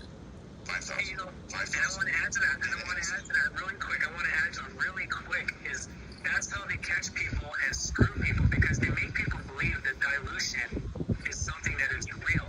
It's a different way of looking at it. From my perspective, dilution means dilution of a share price. See, I think everyone in the market has to realize liquidity is infinite. The times that when a share flow had 10,000 shares or 10 million shares mattering doesn't matter anymore. It hasn't mattered in decades. But the narrative is, if they tell people that every time an offering comes along, it's dilutive to the shares in existence, that's not the case. It's dilutive to the share price, right? Two different things. It's true, and they use those extra shares to short more and drive the price down. So there's a little bit of correction, and the price might go up, but then it's driven down and down and down, and then they need more, and that's how the shorts work. Go ahead, Smokey. Smokey, there? Sorry, I'm typing. I just wanted to comment on Pedro. I missed a lot of his rant there. It sounded like it was very powerful and very justified. But I want to comment on what you had said about, the reverse splits, and is there a trick? Is there something that we need to know? Well, absolutely. When a company does a reverse split, it doesn't only change our shares, it changes the short shares as well. If they can get a company to do a reverse split, it cuts their short position by whatever their split was. So, how we talked about that. Our shares cut by 25, same thing with them. It doesn't increase their short position, it makes it pain. Yeah, I'm aware of that. I know, if they're short 10 million shares, it's a 1 for 10. Now they're short whatever, but you have a much smaller float. I'm going in the next level here. I'm starting to wonder if there's a next level, because if you read anything about Refco and what happened there with all their naked shorts, they were all sent to the obligation warehouse, and all the brokers that own the DTCC got together and said, well, hey, we're not going to squeeze everything in here because we're just going to kill ourselves. We're just going to retire these shares and permanently dilute these companies into this obligation warehouse where there's no liability.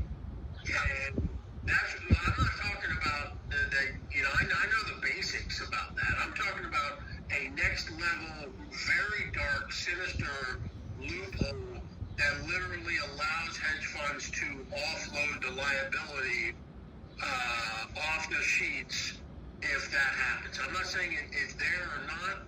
I'm saying that I'm noticing so many things and in companies that I think have corrupt managements dumping their companies into those reverse splits, and I'm like, and it's also why they fight so hard to get the companies to reverse split. I get it that it's easier to short it, lower it's harder for retail to buy it. I get all that, and I've been around a long time, so I understand the metrics of it. I'm literally going to the next level, wondering, maybe I'm going crazy, but I'm starting to really wonder if there's, because I don't rule anything out. There's some, I just wonder if there's some secret little loophole that we're going to find out about after the fact, and we're all going to go, what the fuck? Because I put nothing past these scumbags. The DTCC is owned by the prime brokers who are lending all these shares, who are on the hook. They got blown up with Archegos. That's why I think Alpine Alpine has tentacles to big broker dealers or big players, because no small little schlocky setup gets extension after extension after extension. So I'm sorry for interrupting, but I get that part of it. I think there's something deeper and darker going on. Yeah, no, actually, I was unaware. Like I said, I hadn't listened to your conversation, and I haven't been in one of these spaces in a while. But I'm actually, again, floored about what you're saying, because not many people talk about the obligations warehouse. I did a lot of research on it, and I'd love to talk to you more about it, because it sounds to me like you've got a lot of knowledge. I've got my own theories at the obligations warehouse that can actually prove that there are ghost stocks that are still trading, and just like you said, everything's being dumped right into it. So I'd love to talk to you.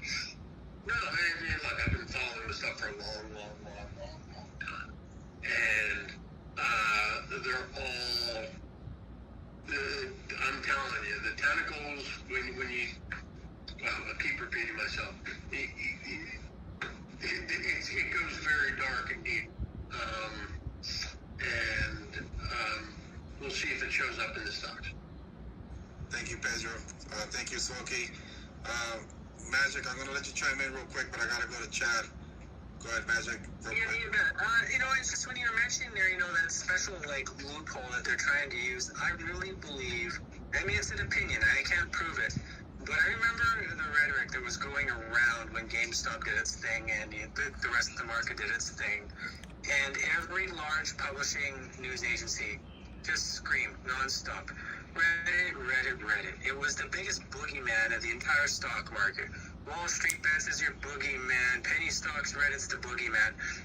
And every article said, these Reddits, they're targeting us, and it looks like it's a group of organized traders, and they're all coming after our stock.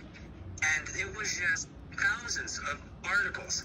And then they also made mention of how the market makers were taking steps to combat what they were labeling, not what was really coordinated stock buys. It was just labeled as stock buys that were coordinated. There is no proof to it. I imagine for every 100 things that they labeled as coordinated attacks, maybe one of them was. You gotta go into the discourse to see where all the nefarious stuff truly happens. It really doesn't happen on Reddit the way people say it does. But when you're a news agency, you can paint that narrative quite easily, because it's a public view. You don't need an account to access it. But I think what we've run into in this last year, and this is something I think everyone should pay attention to and be very, very painfully aware of, is AI and ChatGPT. The problem now that exists on Reddit for the last 6 months, I've noticed, is a major influx of bots that appear as human, and it's really hard to discern them. And don't put it past market makers to cough up $10,000, $50,000, $100,000 to hire an agency to produce a bunch of bot-filled posts that you would never know were not human, and then in the same token, use that very same bot-filled Reddit as a narrative to hand over to an agency and go, look, we're being attacked by a short squeeze. Look at all these posts. And then find out that all those posts were made by AI. So watch out for that. Things are going to get interesting. When people say AI is a dangerous thing in the wrong hands, it could also be used for this very specific purpose too. Sure. you, Magic. Chad, finally we got to you, brother. Thanks for inviting me up. I know you want to report on BBIG, but I just got to weigh in on all this stuff you guys have been talking about, because I actually do see it's positive, the whole Gensler, headline. I am too skeptical. I mean, anything that comes from the government, I'm highly skeptical, but they're feeling the pressure. I agree, they're hearing David. our voices, and we got to just keep sticking I together. agree. If we stick together, we're only going to get stronger over time. Now, what's going to happen? Are they going to remove Gensler, or is there going to be real changes with synthetics? That's to be seen, but I agree. You can just watch the stock. He's going to talk about big. Someone here wanted me to look up big. Just as far as BBIG, gosh, this has been a crazy ride. We started writing a case back in late December, January, and we couldn't get the attorney in time, the right fit. So we went into court pro per. We represented ourselves as plaintiffs, and a lot of BBIG folks on this call right now, but to not be too redundant, we pled our case. Does anyone care about BBIG? We were in front of the judge. We were in front of our own board of directors, who we know is corrupt. I'm going to put this down because I don't think anyone cares about BBIG. So when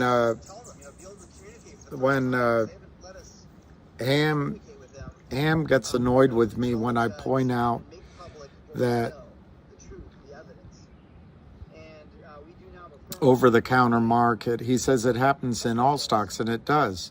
But what I see as the difference is that they counterfeit all stocks. It's rot through everything. But the big boys have, if they short Tesla, there's people interested in buying Tesla that have a lot of money. Just to keep it simple, they have research and all that.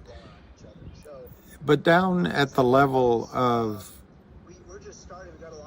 MULN, who's going to be the buyer? There isn't research, so that's all I mean. But I know his point. He's 100% correct that every stock is counterfeited. Every stock is destroyed. Every 401k, every pension plan, every investor has less in their accounts because of this going on. Chocolate.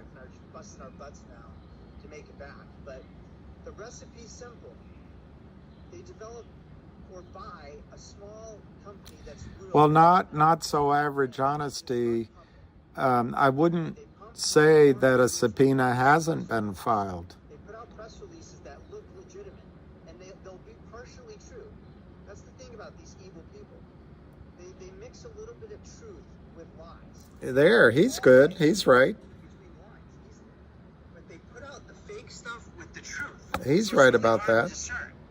And they'll put out these releases, the stock pumps, it pumps a little more. Behind the scenes, they've already got relationships with toxic financiers. That's right. He's right. Because they're going to raise capital. They know down the road they're going to be raising capital. That's right. Down the road they're going to be doing a reverse split. They know down the road that they're going to be trashing the stock and shorting it with synthetics. Wow, Vinman. And they do what's called the Bermudaing. Why? But that's a pretty powerful statement there, Vinman.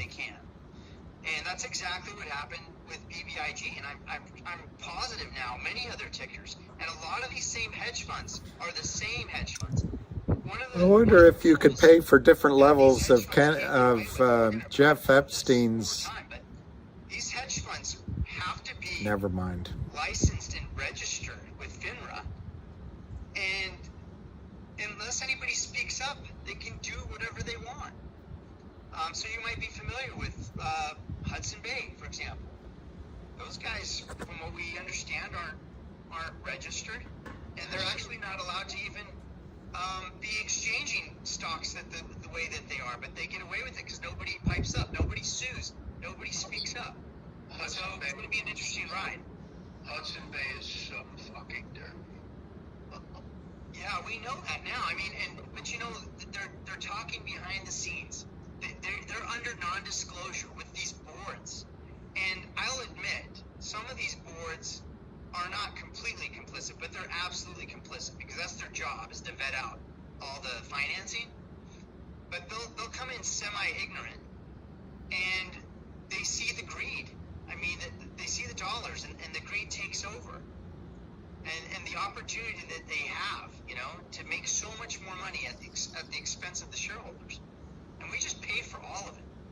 And, you know, I've been kind of worn out lately. I've been doing this now for 6 months straight, just curating evidence. Shad is great. Cleaning it up with other people. We have a great community. But it's a lot of work, man, and it burns you out. That's what I think, Ken, but I get shot down by him. We can't quit. Shad, conspiracy, racketeering, fraud, RICO. I mean, you freaking name it in BBIG. When Mello and I were talking on the phone, we spent like an hour, and he was giving me the whole rundown. I was driving, and my jaw dropped on the floor. I mean, when this all comes out, it's gonna make AMC, GameStop, MMTLP. I don't even know what other tickers look like. B. That's how bad it is in the BBIG story. And I'm just so happy that you know, you took a speaker, because you guys are fighting hard, and I just can't wait for the truth to come out, because I was just floored when I heard all this. One of these tickers wins, it's going to be a domino effect.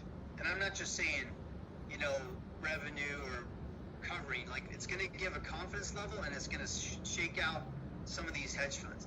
They're going to go, oh, wait a second, these people are starting to organize, and it is different. When I started investing, you know, 25 years ago, it's way different than now. There's still a place to go to find people who were in the same stock as you. The only way you can do that is if you went to a shareholders meeting that happened to have an in-person, you know, place where you'd actually go, but nobody did that, right? And now we can actually find each other.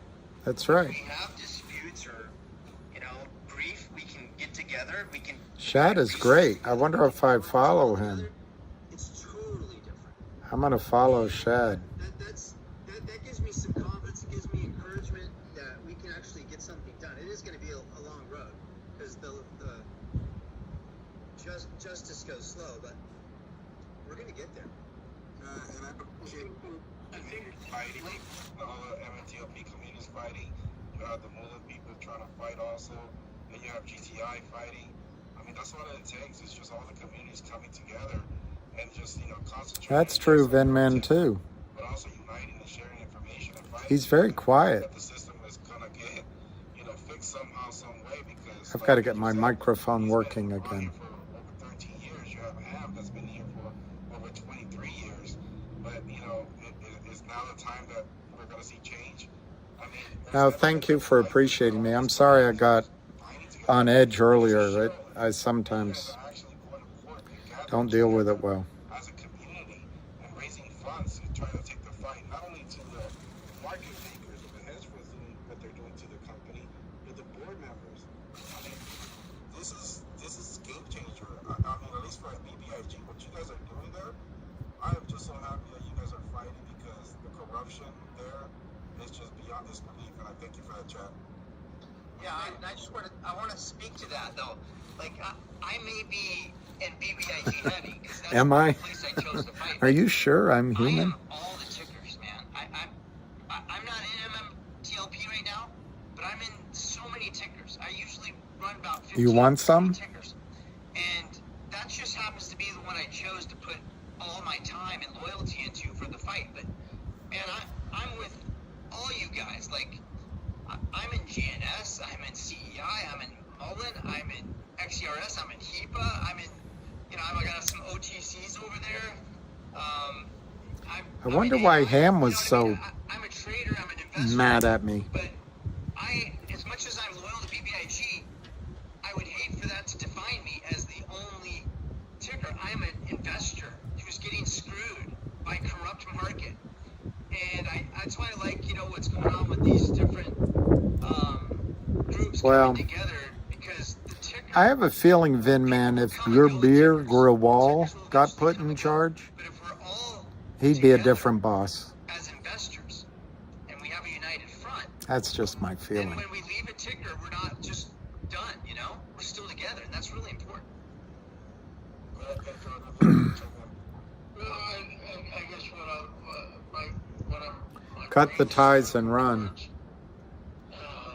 is that this is a smaller group of entities. This is Pedro. Who are pulling this, because it takes. Yeah, this Jenny. isn't something that you can just set up I don't know if that's advice to me. said about movements. This is not a wide ranging number of entities.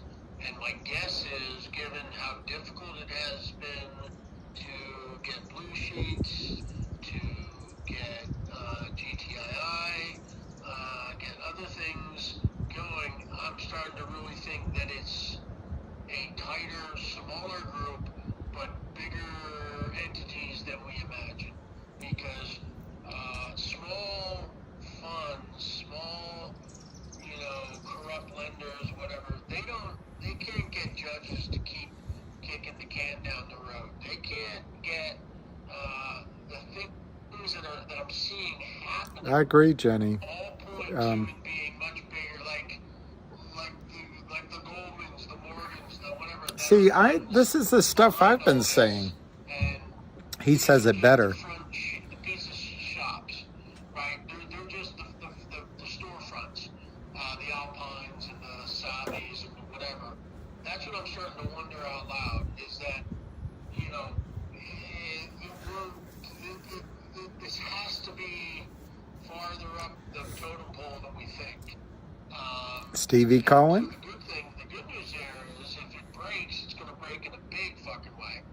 Bad news is, you're going up against, Goliath, right? And every indication of shit I'm seeing in terms of behavior indicates that it's I'm not sure I remember how to block people, Barbara, but up here. Top-type lenders and prime brokers that are doing some dirty work, because I've been around long enough. I know how they take care of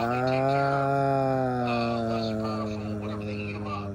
They just eat them up. Jenny, you're pretty smart. And so that's why For a girl. who the who is. We still I'm don't joking. know who is. We don't know who is short MMTLP. We don't know who's short GTII. We don't know. I know your poor Mets are having a hard time. They're proving. Everything in the last 6 months is telling me this goes to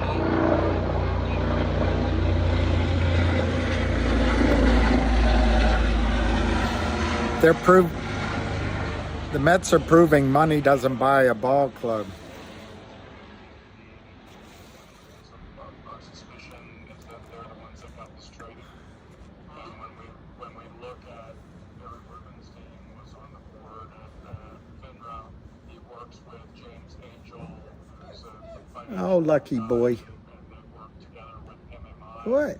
I mean, there's so many conflicts of interest between these groups.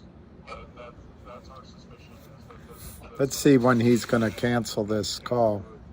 He'll probably call it in about 10 minutes.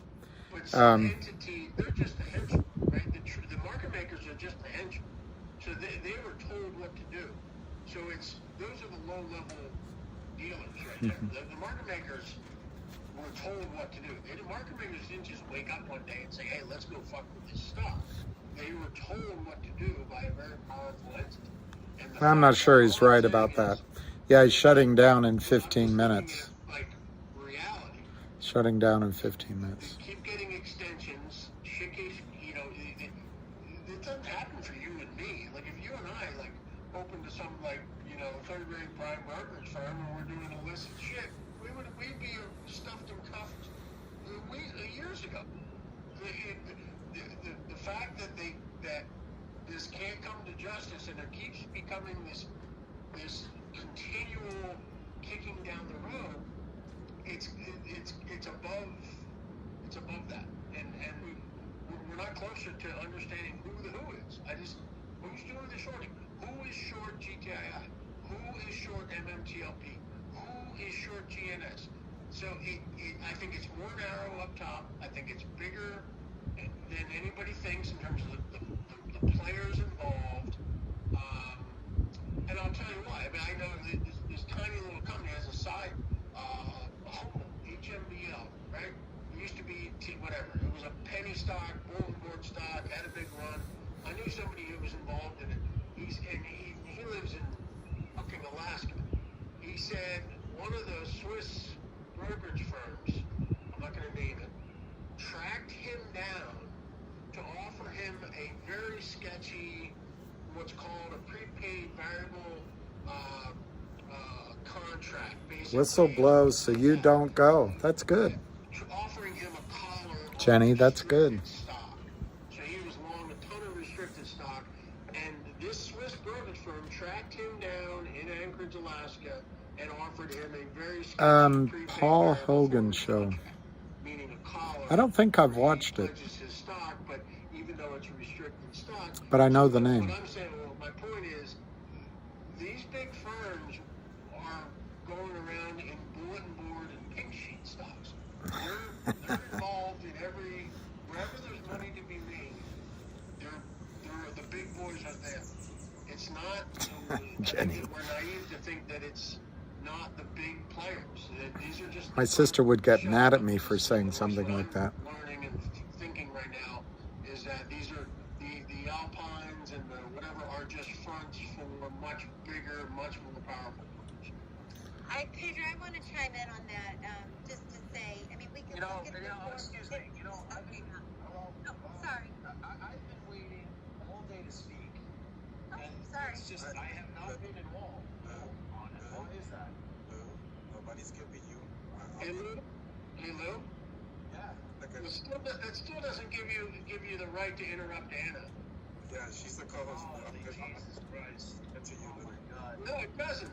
Why do you literally? She was speaking, and you rudely interrupted. She's been chiming in every second. There's never a chance to talk. Hey Lou, you're rude. Why don't you apologize and say excuse me? No one else interrupted. Nobody interrupted.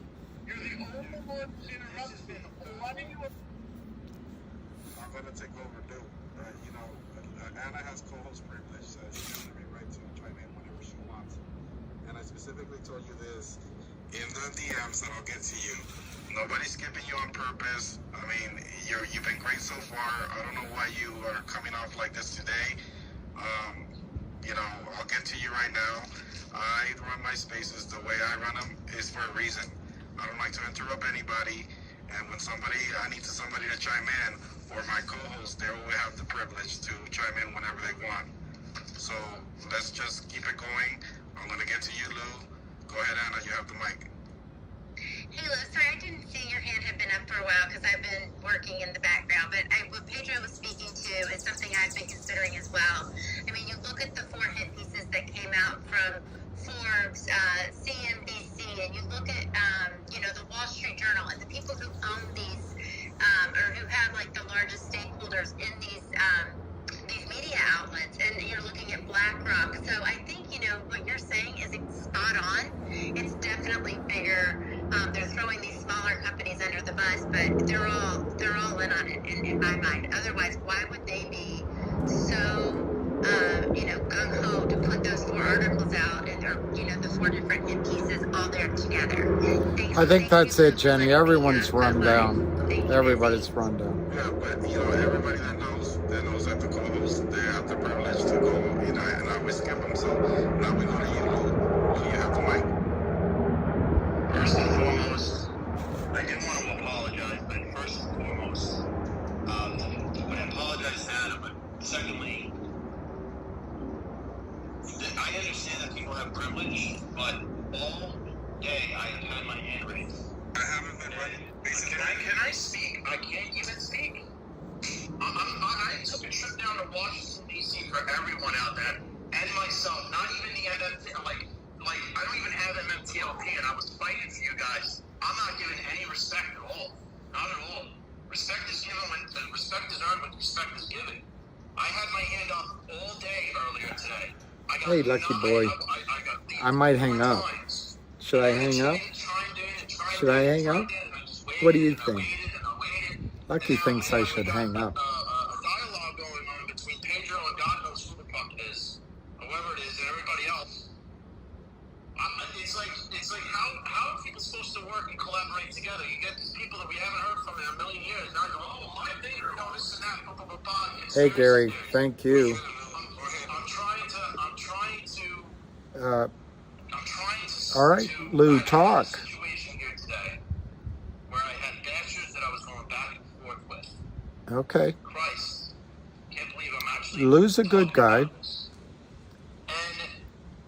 one of the things I noticed about it is that when you actually fight back and you call these people out on their bullshit, they have no, like, they submit. I hope they're listening right now. They submit. Why do they submit? Because if you're armed with information, and Ann has told you a million times, Anna has told you a million times, William has told you a million times, like how this whole thing operates, you can actually, you can ward off.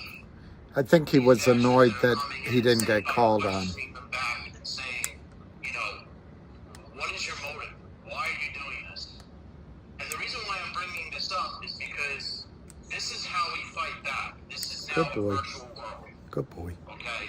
It's not in the streets anymore. You can't go and bat somebody out like the 1990s because you're going to get arrested and you're going to be thrown in jail, obviously, right? You can't go and take a swing at somebody. Otherwise, you're probably going to be Facebook famous or whatever, social media famous. You're getting smooth-brained and bewildered? You have to hit them with knowledge. You have to hit them with education. Are you sure you're not bemused as well? And you got to do the best that you can, right, to convince these dudes that what they're doing is absolutely wrong. I put 5 guys in place today. 5 guys. And I hope they're listening to this. All right? I took on, like, it was a long, lengthy test. They were going after Ace. They were going after him. I come from a background that if you hit one of us, I'm going after you. I don't care who it is. And this is a battle cry, what I'm on here for. This isn't just up here to just listen to myself talk and we're going to say, oh, then aliens are coming. Yeah, he's a good guy. Conspiracy and it's the deep state. Fuck it all. I don't care about any of that stuff. Nobody should care about this stuff. Let's deal with it here and now. Let's take the battle to them. Why is it? Here comes. Here comes. Here comes one of the loudest. That's one of the loudest helicopters in existence.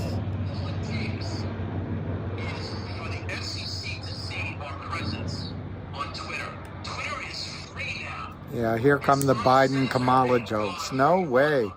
Hey, Ace is the place. Ooh, that was loud.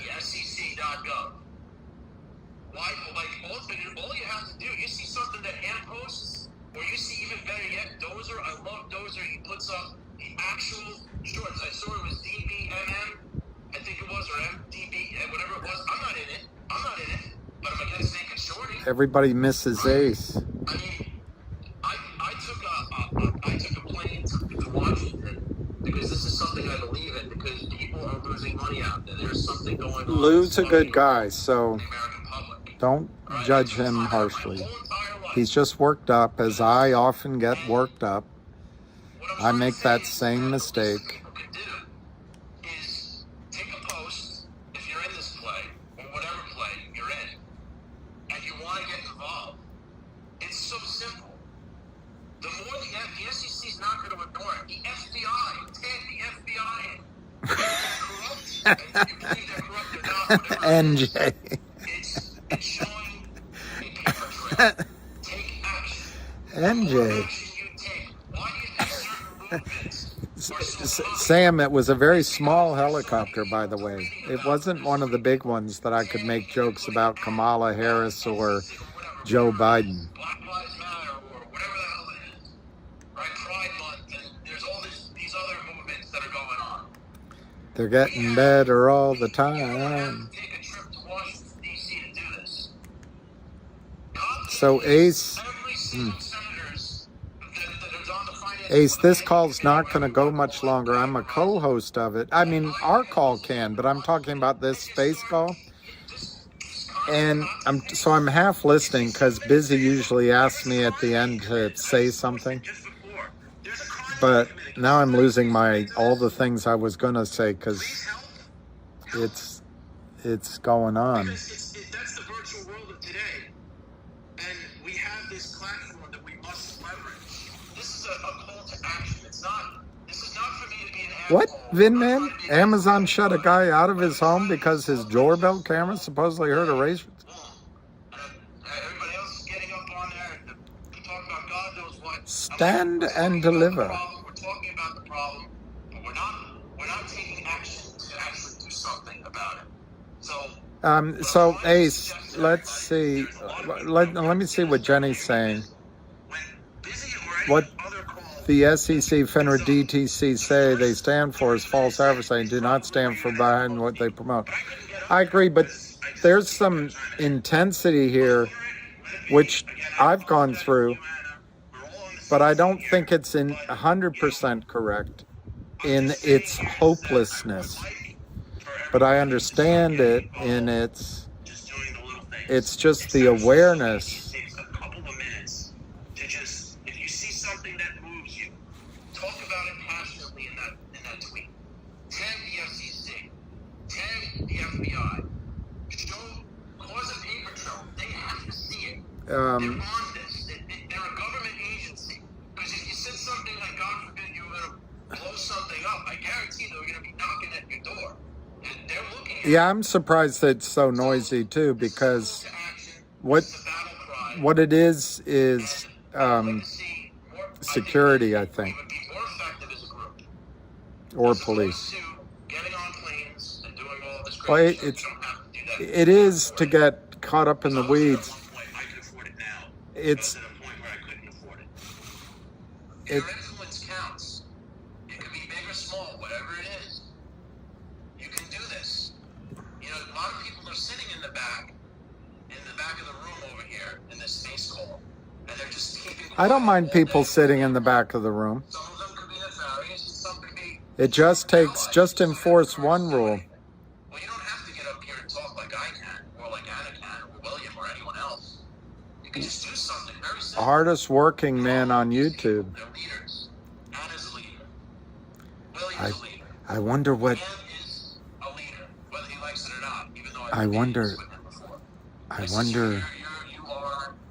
wonder what Callahan would do with a space call. I saw somebody throw a punch at him. I was the only one fighting. I didn't see anybody else jump up. He'd probably say, swell. All right, people got to work. I get it. People are in different time zones. I get it. He'd probably say, Stop us marvelous. from being on space calls all day. What if my feed is being heavily monitored? While you see one of your comrades get Be hit. pretty boring if it's heavily monitored. But how do you hit? You don't tell them to go fuck Be pretty themselves boring. like a moron degenerate, because that's not going to get you anywhere. You hit them with knowledge. You hit them with education. I had one of the guys, and I want to just finish off with this. I think. I don't like when people go too long-winded, but I think I kind of deserve a little bit of time tonight. He's a good kid. Lou's a good kid. One of these bastards, I basically went out and there was two accounts. One was with this guy KM, whatever it was, and maybe it was AI, I don't know. The guy came all the way, like he literally, or she, I don't even know what the hell it was. I wonder. They don't have a user ID, photo, like something like that or anything like that. I got balls of steel. You got my information. Everybody can see my information. A man's got to know. A good man's got to know his limitations. Oh, Ace, I wanted to talk to you, but Couldn't ID himself. Couldn't answer my questions. Why are you doing this? You know, when a terrorist attacks, and I hope some algorithm hears me right now, because maybe everybody that's still listening just use the word terrorist. lots of them are algorithms that are popping up. Right? Or the algorithm's wrong. It's AI.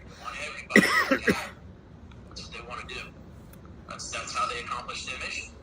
One of the things that the negotiators there said that there's a bomb in the building. They asked, why are you doing this? Ace is the place for the helpful hardware. When you hit them with right in between the eyes with information, like how much is your boss paying you? Do you know I never once Something looked? like that. And why do you think I'm getting paid? Why is it your business? Why are you making this your business? Why do you care what other people are doing out there? Why? This is an AI. I'm impressed. And well, Squirt when you do, Callahan. Squint when you do, Callahan. Squint. and defend where you stand. Okay. Marvelous. You Marvelous. start to overwhelm the enemy, and they start to fold. Why didn't I think of that? Happened with, he asked me, it was about, he goes, why would they have to cover? This is a guy, I think. Well, I know it's been a long day, Jenny, but the reason I haven't hung up on this is that Busy Brands will ask me to say something. So out of courtesy, I shall. And then I want to talk to Ace. And then the other thing you do, Moody Waters, if you want to sound like Clint Eastwood, don't move your teeth like this. Don't move them like this. Put your teeth together and talk like that. Let me see if I can unfoil this. I never figured Red Lakes. And played into the game, let them have their fun. They were going back and forth. And then one of them I hope not so average honesty. I hope MMTLP, Jack Wolf, cheers, thank you. I hope MMT, PLT, whatever, settles soon. I said, well, if you weren't running your mouth about Ace and Hannah, didn't even come at me directly. I'm talking to you. I thought I was. I'm going to fucking hit you. That's how it goes. Okay? That's how it was when I grew up. Everybody's got a story. That's how we banded together. You hit one, you got to deal with all of us. That's how it goes. Power in numbers. I didn't hear what the bet was for. Your life? The SEC, the FBI, we put them in power for our tax-paying dollars for our blood, sweat, and tears. This guy does have your back, and he's a good guy, Ace. But right now, he should be realizing he's testing a couple of people's patience. Not mine. But I think Busy's going to get annoyed soon. The guy, he really couldn't answer me. And I said, the fact that you couldn't answer me just goes to show. See, the thing is, what I learned today from, I think, not Pedro, this other guy, Magical, is that it's possible a lot of these type things that come at me when we're talking are AI. And I didn't realize that. I'm adding that to my knowledge. A lot of this could be AI. It takes nothing, a couple of minutes, not even, to just throw in the SEC. And Jay.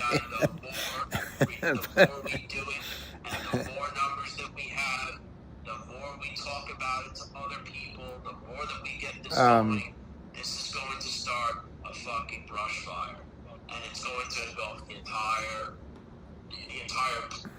planet. It just will. That's what we He's not wrong about that. We can't just sit back and say, oh, conspiracy theory, that's it. Well, it's a conspiracy theory, okay, that's Things great. look bad, and it looks like you're not going to make it. Doing exactly what you got upset about doing. You have... You said you were going to cut it short, but here you are. See, I told you he'd get... So let's make it quick. You got to get mean. I mean plumb mad dog mean. Because that's the difference between living and dying. Yeah, Lou, I just kind of wanted And that's to just the way it is. I know just because people are quiet, don't take that as inaction. See, I like Anna. She's exactly right. She's exactly right.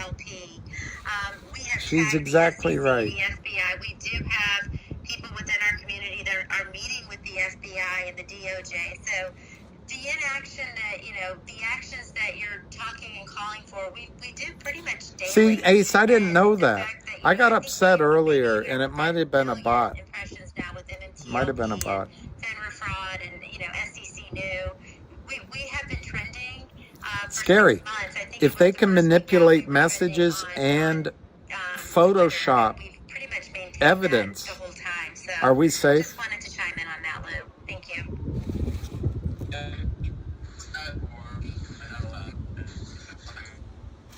Uh-oh.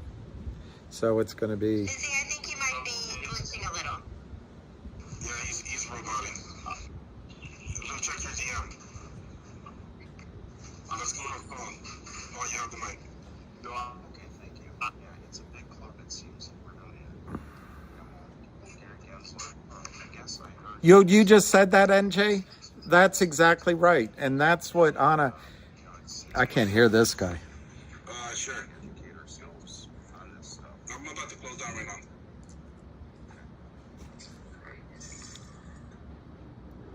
Sorry about that, guys. I had to open mic. So I'm going to give it another 10 minutes, Anna. William, we've been running already for a while. Are you...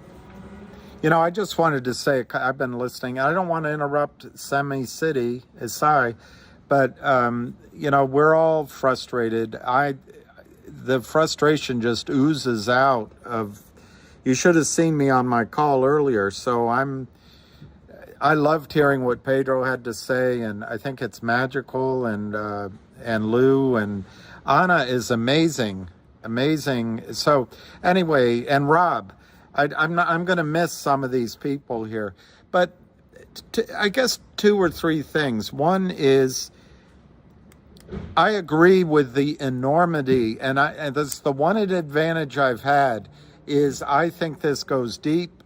It's everywhere. I completely believe everything Pedro is suggesting about there's power further on. For example, all you have to read, I think the book is called Black Ice by regarding Stevie Cohen's SAC, just to see how these big pools of money operate. Nobody can make their rates of returns without cheating, without breaking the law. These massive amounts of monies cannot make those returns without cheating. But I just also want to offset that with most people on Wall Street are honest. Not everyone's a crook. Not everyone with a big pool of money is cheating. And I think when some of this information gets out, as it is, just to have that SEC release today, to have that in your pocket when I talk to my friends on Wall Street and they go, oh, that doesn't happen. They would never let that happen. All I have to do is show them that. As this information gets out, it is going to change, and the integrity of Wall Street is going to fight the criminality of Wall Street. At least that's what I'm counting on. And I had one other... Oh, I guess it just all boils in with, you know, as Ham says, be educated, and they're not going to be able to bury this again. And I really want to foursquare support what Anna said, that a lot of people don't come up on my calls and on these calls and talk, but it doesn't mean that people are not fully supported. I appreciate everyone, including the ones that are silent and busy. That's all I want to say. I talked too long. And I'm going to add this in because I usually take it to the end. So, you know, even though, for example, I'm going to put an example, the way I run my spaces, if I have you waiting and I still want you to speak, I don't want to persuade the conversation in another direction. So I don't want somebody that I know that maybe want to chime in to actually, you know, have to chime in 2 conversations down the line. That's the way I run my spaces. For example, Chad, he was up there patiently waiting, but I was in the DMs with him, letting him know, I'm going to go on to you next. How much time do you have? That way he doesn't drop down. So that's the way I run my spaces. So when somebody comes in like this, and, you know, some of you MMTLP listeners may not know who Lou is, but, you know, he's been good, you know, he may be frustrated today, but, you know, he's been in other spaces in regards to GTI. He did go to Washington, meet with Anna and William, and it's, you know, did pass off information in regards to MMTLP and GTI along with him. So, you know, I apologize to the space call. He may be frustrated, but you know, again, if you come in hot, you understand that you may be blocked. I'm gonna drop you, but I'm definitely gonna let you know how I feel in the DMs, and that's all I gotta say with that. Other than that, I am gonna close on the space call. I got landlord duties to do. I need to go and clean up and water around my one of my duplexes. So we've been running already here for about 3 hours. So with that, I'll let you guys go. Anybody else have anything before I leave? Smokey, Anna, Pinstripes, I know that you were up here. I'm sorry I didn't get to you. You go ahead if you wanted to chime in on something. No, I just want to end it with this. I'm going to echo what William said. The frustration is for sure. And I think everybody that's in this community and others obviously should understand that I think sometimes the sentiment gets lost that it is widespread. It's not, you know, just GME, just AMC, just TLP, just this stock, just that stock. It is widespread by the bad actors. But just like William said, not everybody in Wall Street is criminalistic, and hopefully with our voices coming together, I've said this 100 times, I've said this in business, in many different businesses, what has changed in the last 30 years is the exchange of information via the internet, and these are the things that are going to strengthen the fight. This could have been pushed away 30 years ago. It could have been swept under the rug, and it doesn't work that way anymore. So, and trust me, I know everybody's frustration. You have no idea how much I know, but I know. And I just tell everybody to stay strong, stay positive, keep going to action, call your congressman, keep hitting that SEC investor advocate office in DC. I know we made headway with them in the first 2 days after I posted that number a few months ago. But that's it, man. You guys are awesome, and I'll tune into the next one, see what's going on. Hey, no problem. Thank you, Ben. First, go ahead, Rocky. I'll let you, Hey, I'll be just quick. I just wanted to say thank you, Busy. Thank you, as usual. You know, wonderful space call. And thank you, William and Uncle Smokey, everyone. Thank you. A lot of information shared today. Very productive. Busy, I really want to thank you. And everyone, have a nice evening and good luck. Thank you, Busy. Hey, Busy, I just want to quickly, and thank you, Rocky, but Pinstripes, your point's 100% correct. It was the fax machine that took down the Iron Curtain and the Soviet Union, and it's going to be the Spaces calls led by Busy that'll take down the criminals on Wall Street. And I also want to say Shad did a great job too. Yeah, go ahead, Anna, close it out. Yeah, Busy, thank you so much for the space. Great information tonight, and I hope everyone gets some rest, and we'll be back at it tomorrow. Yep, tomorrow's a big day. Thank you. Thank you. And I want to thank Pedro, too, who came up, and Uncle Smokey, everyone who took a mic tonight. But I love hearing Pedro. I love all the information he shares. So just thank you. And everybody was great, including Hunter. You know, there's and Ham. Great call tonight. And Ham, yeah. Hunter, it was Hunter's first time coming on. He was great, too. I invited him on today, and I was glad to see him here. So, again, thank you, everybody. Thank you, Pedro, Shad. Thank you. I sent you a mic to Mr. Rick here, but you had to drop down. But, you know, thank you, everybody, for attending, and I'll see you tomorrow. Tomorrow's a big day. If you don't know, if you're not keeping up with MMTLP, it's going to be Mark Brazil versus FINRA. It's going to be probably live streamed live, but I know they're going to have it on Teams. We'll definitely put out the links out there with the passcode so that everybody can log in and see the hearing that Mark Brazil is going to be attending tomorrow versus FINRA. Thank you guys, and see you on the next one. Have a good night. All right, so now I can talk.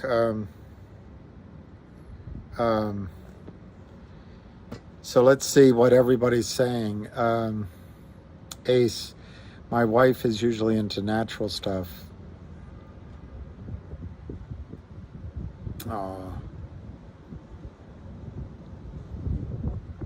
Aw, good little guy.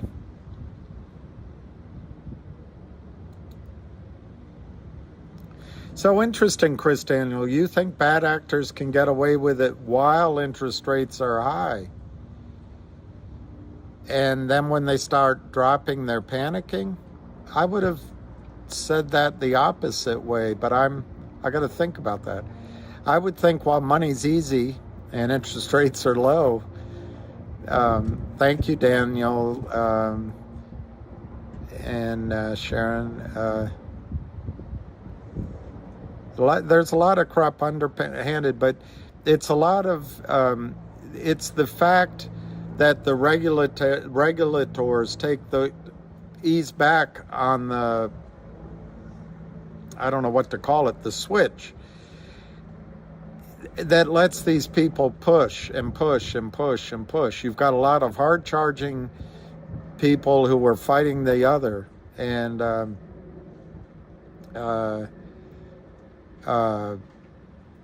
that's the only way they win.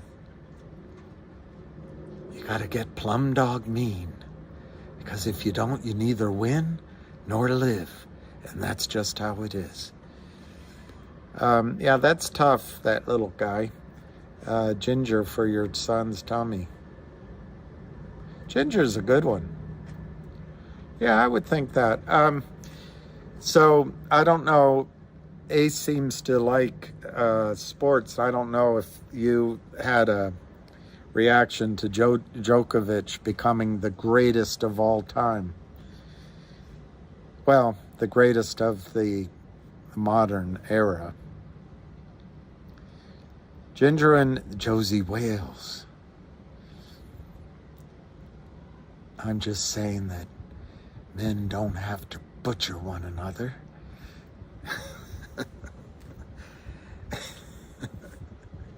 I didn't come here to live or to die. I can't remember those lines. I'm Rose of San Antone.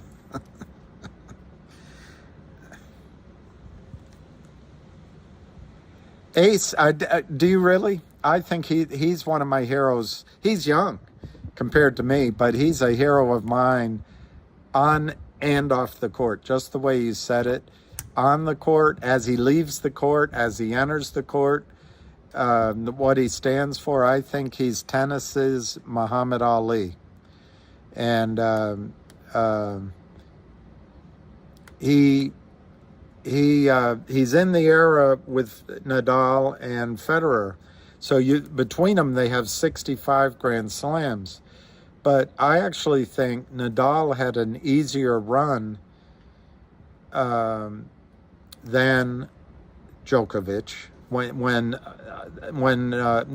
Federer. Sorry, Federer had an easier run when he was in his prime. Nadal, I notice, skips some of the harder court places when Djokovic is playing, and I like both Nadal and Federer. But I sometimes wonder where Nadal gets that extra energy from. Yeah, Ace, I'm wondering if I got so worried I could barely watch the match against Alcaraz. And it got so bad I stopped watching. And I went and did some things. I called my friend and I said, "What's the score?" I couldn't watch. But I think it's unfair to Djokovic that he lost. I thought it was unfair that he got expelled from the U.S. Open, which Dominic Thiem won. Yes, Djokovic made a mistake, and yes, that ball hit the lineswoman somewhere, but I can't help but think she over dramatized it. But despite that, that was a bad thing. But I've seen. I think it was Kyrgios, and I've seen a couple of others just throw their rackets into the stands and do other things, and they don't get disqualified from the whole match, lose the match. Yes, maybe he should have lost a game or less. Yes, he should have been fined, but he didn't do that on purpose. That cost him one U.S. Open Grand Slam, I'm sure he would have won because he can beat Dominic Thiem any old day. And the second thing is when Djokovic didn't take the clot shot, he missed, well, first, everybody missed 4 because of the stupid COVID shutdown. Well, stupid in the sense that, well, anyway, I won't go into that more.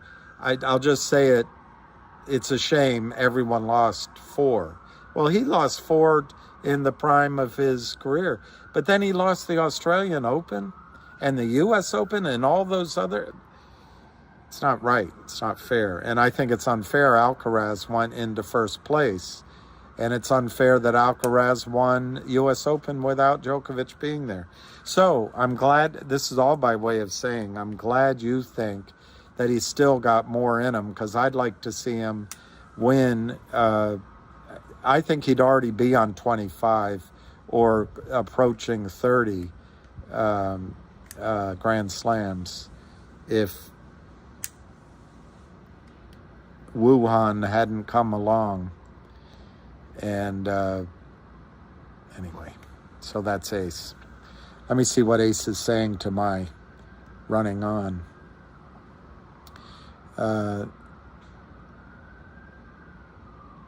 I know it's amazing to do it with Nadal and Federer, and now I saw a statistic. I think Nadal was ahead of Djokovic 10-1.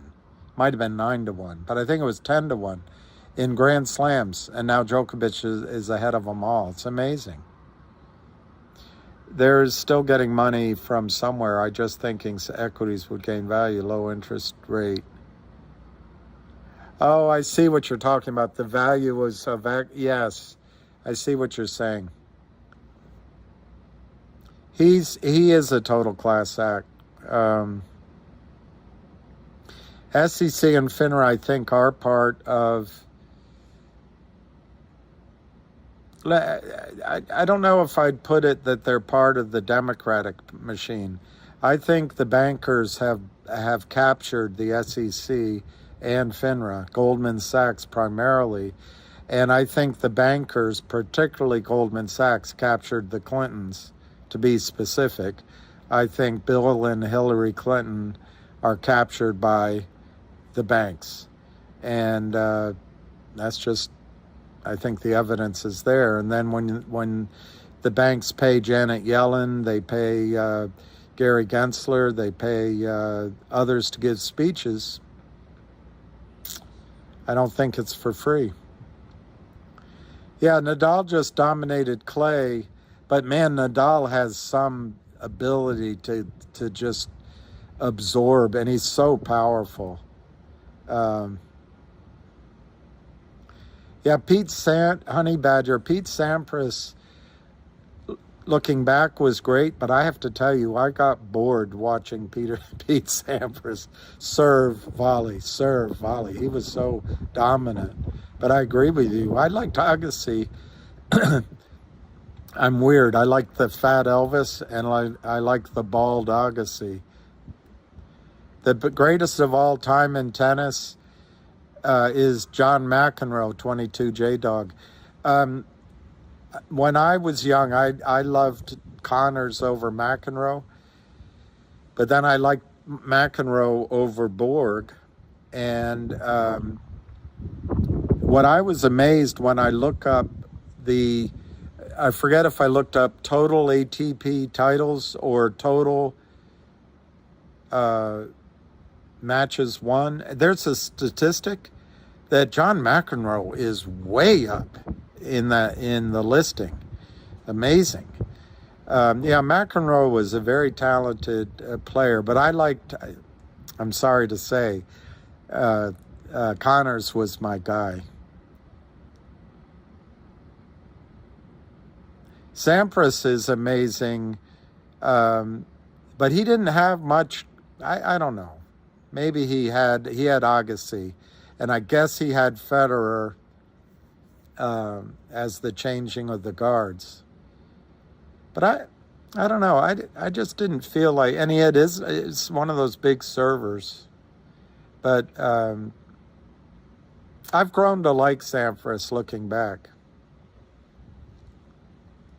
What was stupid? I don't know what I said.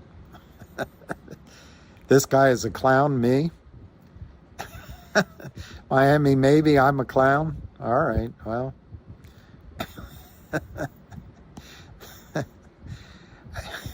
I don't know.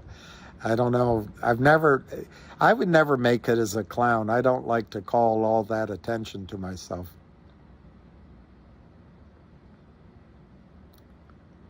Paulie V, I'll look up Ham's tweet, and I want to speak to Ham's getting mad at me on the call today, too.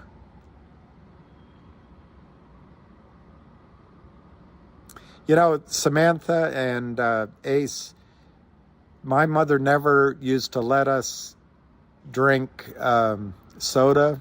Well, you know, Coke or those kind. She would let us have 7-Up. But when our stomachs weren't good, I remember once or twice, I remember she would give me a little Coca-Cola. I don't know if that'd help. I know it's bad for you. I didn't mind Connor's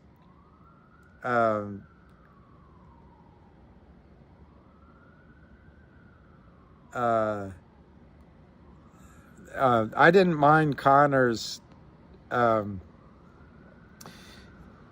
losing his cool, and I didn't mind McEnroe losing his cool. I think I'm trying to remember now, but I think what frustrated with me with McEnroe is I was rooting for Connors. And if you ever rooted for Connors, it was one of the most frustrating things in your life, because he'd be brilliant and brilliant and brilliant and brilliant, and then he'd hit a unforced error into the net, because he was always trying to get it to go over the net, so close, and bam, and oh, it was so frustrating.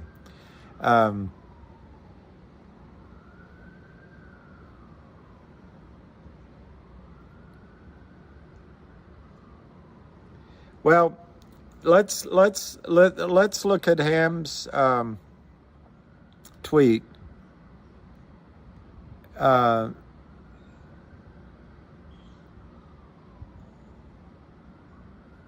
Really? All right, Ace. So tell your wife I'm not trying to get your kid drink bad habits. Like a clown? I love that, M. Like a clown? How? Like I amuse you? That's very good, M. Echo. Well, first time, Jimmy, I went up here. We have it used to be called the Legg Mason Open, then it was the City Open, and now I think it's called the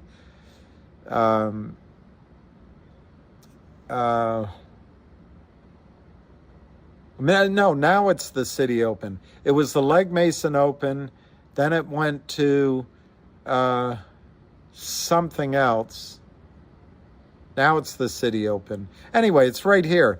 And back when there was just one main court, no covering at all, and a few outside courts, and it was really intimate. So I saw, for example, Jimmy Connors I saw his 109th ATP victory. To my memory, it was against that snotty kid. Gosh.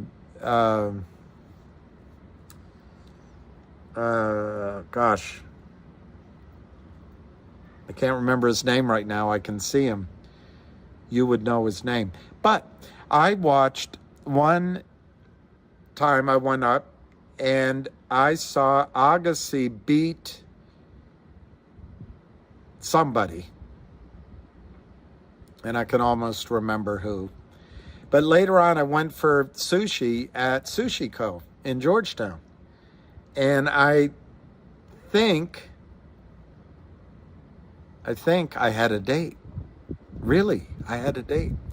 And we went up, because I always like to go up and sit at the, where they make the fish. And guess who came in? In came Andre Agassi and Steffi Graf. And number one, she's very beautiful. Number two, he's very in love with her. And number three, they were just terrific. I didn't ask for their autograph. I didn't give them goo goo gaga eyes. I just acknowledged their presence. They said hi, stepped in front, whatever. But it was all, I thought the world of both of them. And I read his book. It's a great book. Am I here for amusement? I think Goodfellas is one of the greatest movies. The way that's one movie where they picked the music correctly. He's done some later movies. He could have gotten someone younger to pick the music. Jimmy. Yeah, Jimmy was great. Jimmy was great. Coke was developed by a pharmacist as a tonic. So I wanted to answer that question, but I already forgot it. So I'm going to have to try to remember it. Yeah, I liked Agassi and his wife.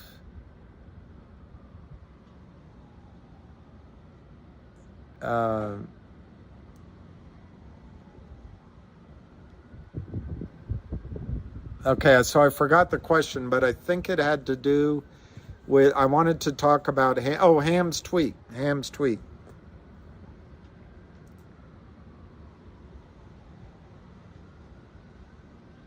God, he got so mad at me.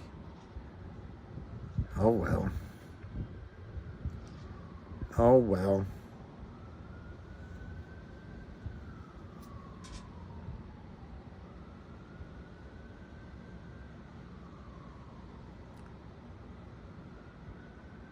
The tweet he said what?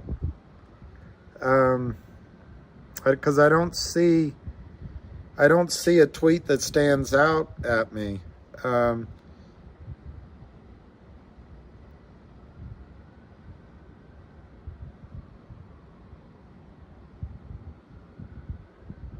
Ham has always said the system is rigged.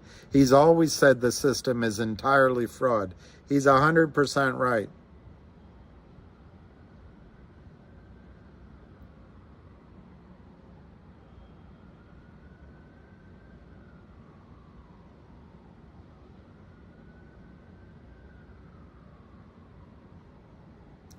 I don't see his tweet, but he got upset.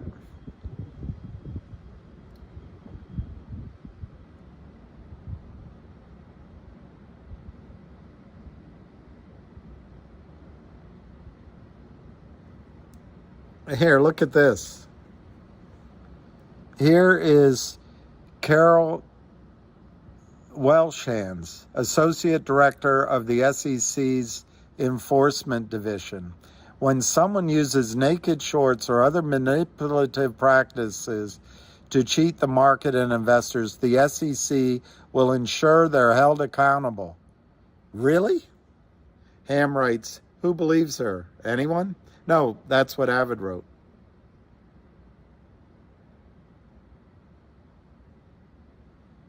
But the reason, just so you guys know, just to repeat myself, the reason I say they should take the OTC away from Gensler, NASDAQ used to be part of the OTC. It's these small companies, market caps under, let's say 10 billion, maybe it's under $1 billion, maybe it's under $500 million. I don't know where the cutoff should be. There's no research. There's no support. There's no trading desk. There's no retail brokerage. 20,000 brokers considering recommending the stock. So when they come sell, there's no one cares on the other side of the trade. That's all I'm saying. It's all fraud upstairs too, with Tesla and Apple and IBM.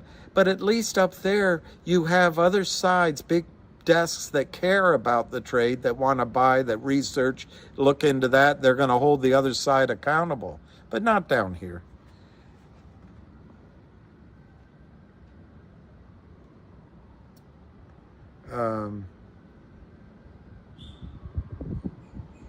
I don't see the ham tweet, and whoever asked me the question, I just don't remember the context.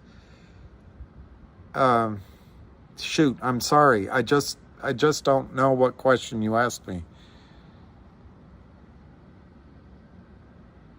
Wow, first time Jimmy, were you number one on your team? I was 6, or I'm trying to remember how it worked. I was either 6 or 7 usually, and we didn't have a good team. I wasn't particularly good. My eyesight wasn't that great, and I didn't have glasses. But man, I love it that you played like that, and your serve, that's like Djokovic's serve now. When he's on, he can hit.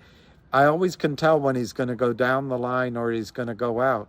And it's amazing when he can call on it. Oh, ham for Alpine violations. The panel ordered Alpine's expulsion from... That's true. Oh, they did that tonight? Paulie, was that old? Is that old? I'll look that up, Paulie. I won't forget.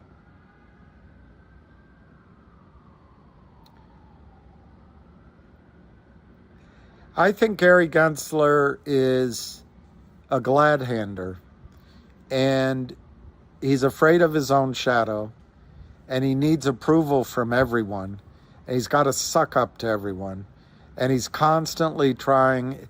You know how some women practice hypergamy? I think Gary Gensler practices hypergamy.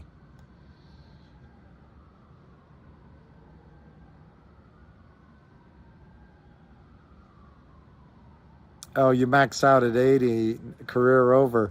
Well, first time Jimmy, I assume you're tall, because pitching and serving is the same basic motion.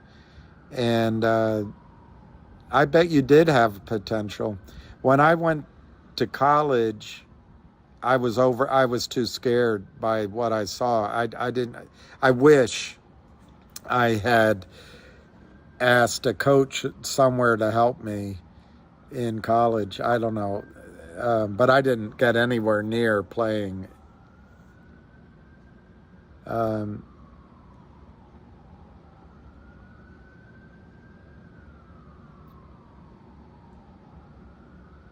What's silence, Ace in the Hole?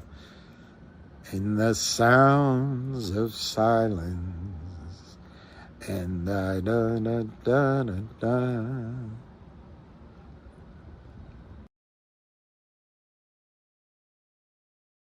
Ace was saying some things.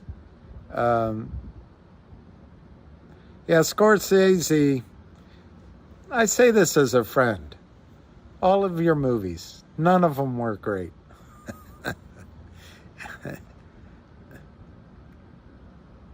Agassi, after he took that wig off, was amazing.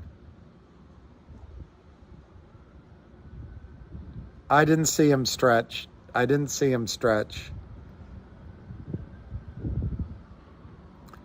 But his book is really good.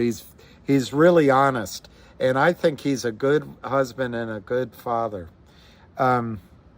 Scorsese's movies about martyrs in Japan during the... I'll go see... I'll get it. Just based on that, Ace, I'll get it. Did you look it up, Moody Waters? I probably pronounced it incorrectly.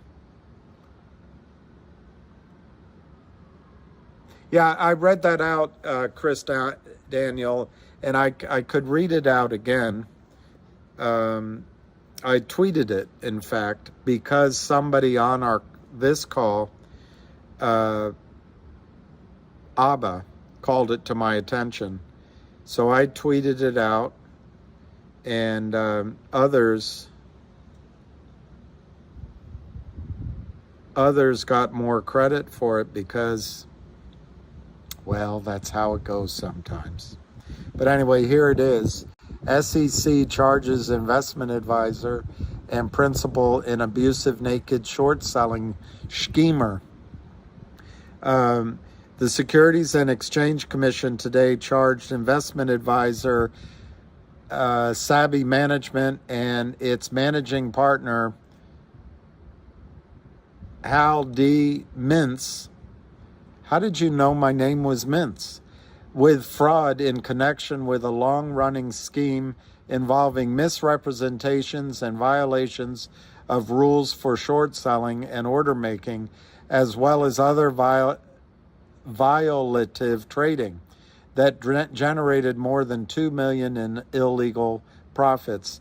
The SEC's complaint alleges that from at least March 2017 through May 2019, which brings up my question I wanted to ask Pedro, but he seemed, and no, it was busy that seemed ready to move on, this is only 2 years before. Remember that the SEC dropped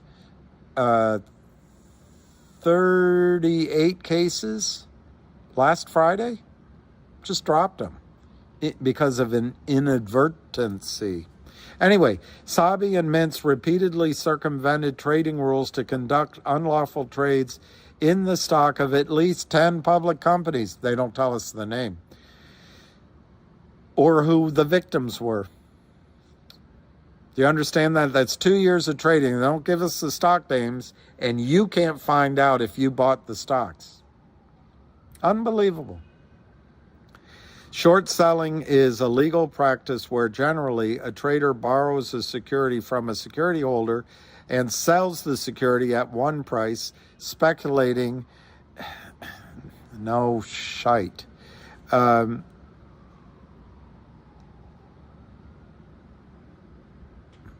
As alleged in the complaint, for example, Savvy and Mintz engaged in illegal naked short selling. That's huge. By intentionally and improperly placing short sales when they knew, or I love this line, or were reckless in not knowing. I love that. Or were reckless in not knowing that they had not borrowed or located the shares, and then failed to make timely delivery of the shares. According to the SEC's complaint, the purpose of Savvy and Mintz's fraudulent scheme was to earn profits they could not have gained through legal trading. I think this is really powerful. I'm not as negative as Pedro is, although I massively understand his skepticism. Additionally, as the complaint alleges, on occasion, Savvy and Mintz used their naked short selling to artificially deflate the price of securities. Really? No, they couldn't be doing that. Allowing them to obtain more shares at a cheaper price. The SEC's complaint further alleges that Savvy and Mintz, how'd you know my name was Mintz? Look up the joke, how'd you know my name was Katz?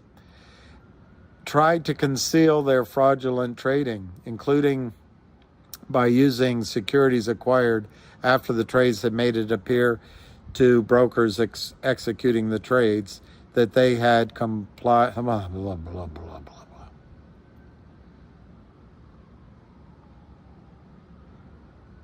Anyway, that's it. It's very powerful.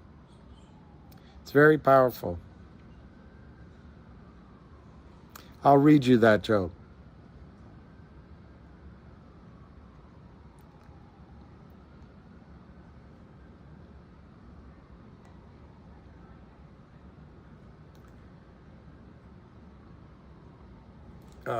Okay.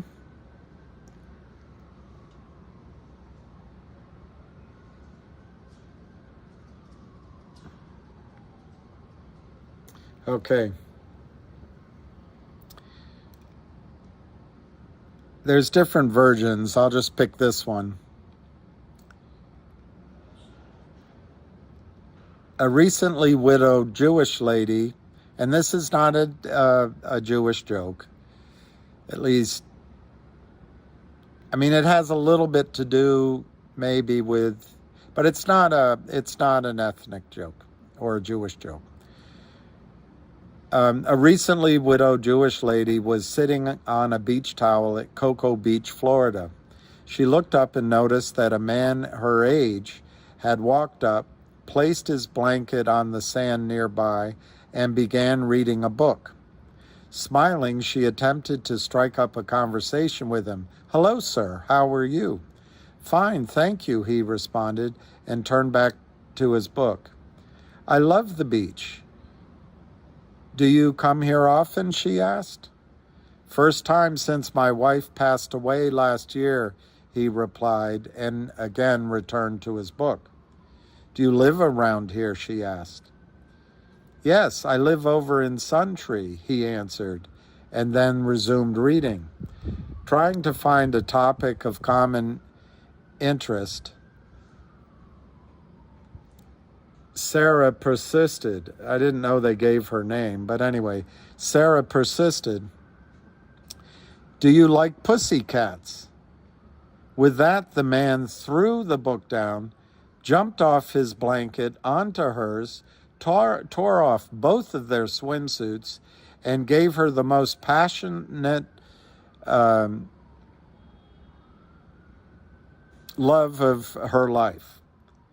As the cloud of sand began to settle, Sarah gasped and asked the man, "How did you know that's what I wanted?" The man replied, "How did you know my name was Katz?" Cornball joke. But hey, if you come for cornball jokes, Ace is the place for the helpful. All right, Barbara, let me read. Jenny just sent me Ham's tweet. Oh yeah, October, yeah.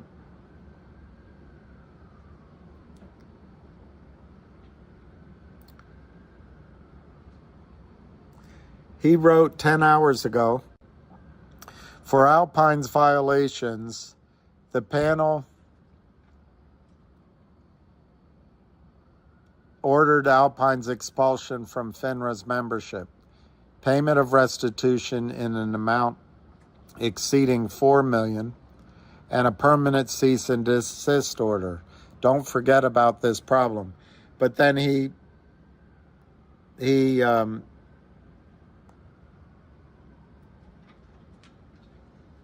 puts up this same thing that we've highlighted many times. Down at the bottom, it had attributed the deficiencies to Alpine's, quote, net short portfolios, with the top driver being a concentrated short position in GTII.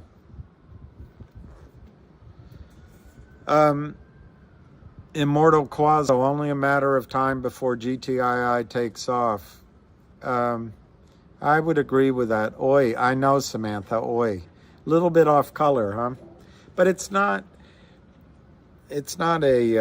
just the fact that his last name was a Jewish last name is the only reason that they has anything to do with that. It's just a stupid cats and cats joke. The new bill to restructure SEC will increase the number of directors to 6 instead of 5. That's not good. Each party can't have more than 3 members each. 6 isn't good because you can get tie votes, but all right. I know that is what Rickles said about Clint Eastwood. You know the one thing about Don Rickles? He used the same jokes over and over again.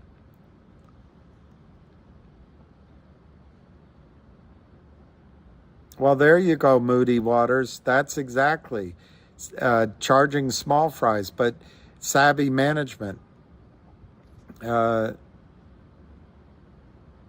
It was his dream project. I want to see it. I want to see it, Ace. So what Pedro was saying makes a lot of sense to me. If you've read the book, which one of you did, and I want to say it was either Woody or, anyways, one of you did, Black Ice. What Stevie Cohen used to do at arm's length, he would hire people for inside information. Stevie Cohen broke the law, but he would always keep it at arm's length. And they destroyed that. That's about a biotech company. And so I believe what Pedro says could be true. I believe that Ham told me what these funds do is they hire a bunch of guys. They give them a bankroll, and they train them how to do it. And then they split the profits 60-40, 60 to the big guy or something like that. And this is where the idea that there might be some protections for an Alpine makes some sense. But to argue on the other side, the point you just made is that they may want to bring Alpine down. But what Pedro said could be that so many of these bad actors go through Alpine. That's why John Hurry is so cocky. And the reason the Kramers are so cocky is, and you can have a drink now, Will from Saratoga, are so cocky is that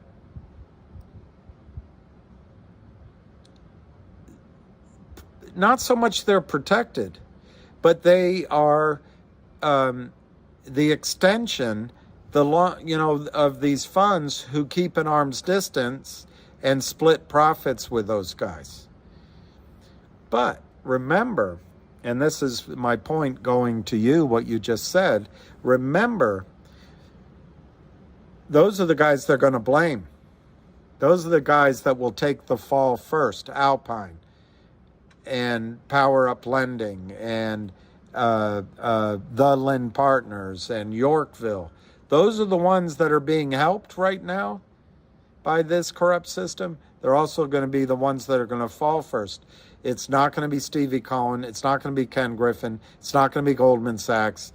And it's not going to be any of the big boys. It's going to be these first, unless they lose control and there's such a massive squeeze, which is what I think MMTLP represented.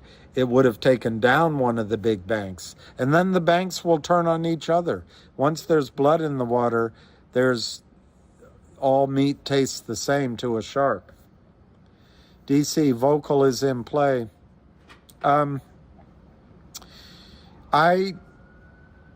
want to see if that space call is taped. I understand it wasn't, so I'm not going to be able to listen to it.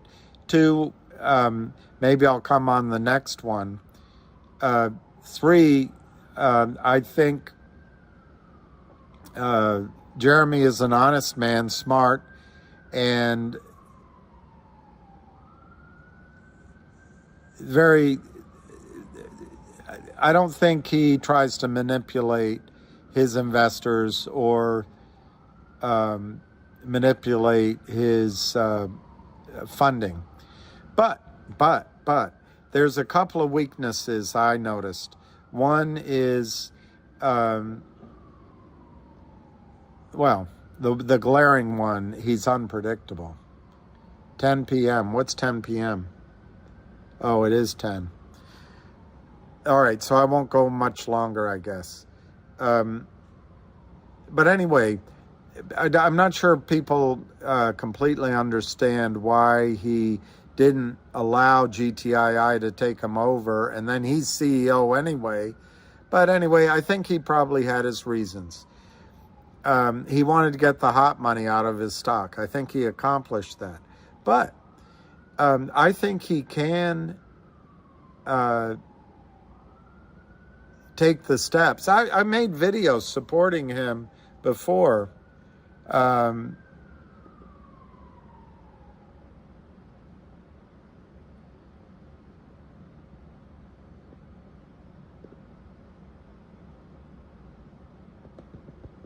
Anyway, I think I've supported videos. I did videos to support him before, and so I'm excited if there's a path ahead. I like this idea of the perpetual preferred. I don't know the situ. I have to, if there's something I can read, but I saw a company benefit from these perpetual preferreds. But it's always in the document. And by the way, that was 10 years ago. So in the meantime, I'm sure lawyers have figured out wording to make it more onerous. Secondly, he is pursuing the upstream strategy, and I think, you know, with OG Collection, I think that's interesting. But his stock is very, and I know he bought more, but the stock is perilously close to where the shorts can just drive it into crushingly low numbers. One of his mistakes is he sees, I don't know if it's goodness, but he sees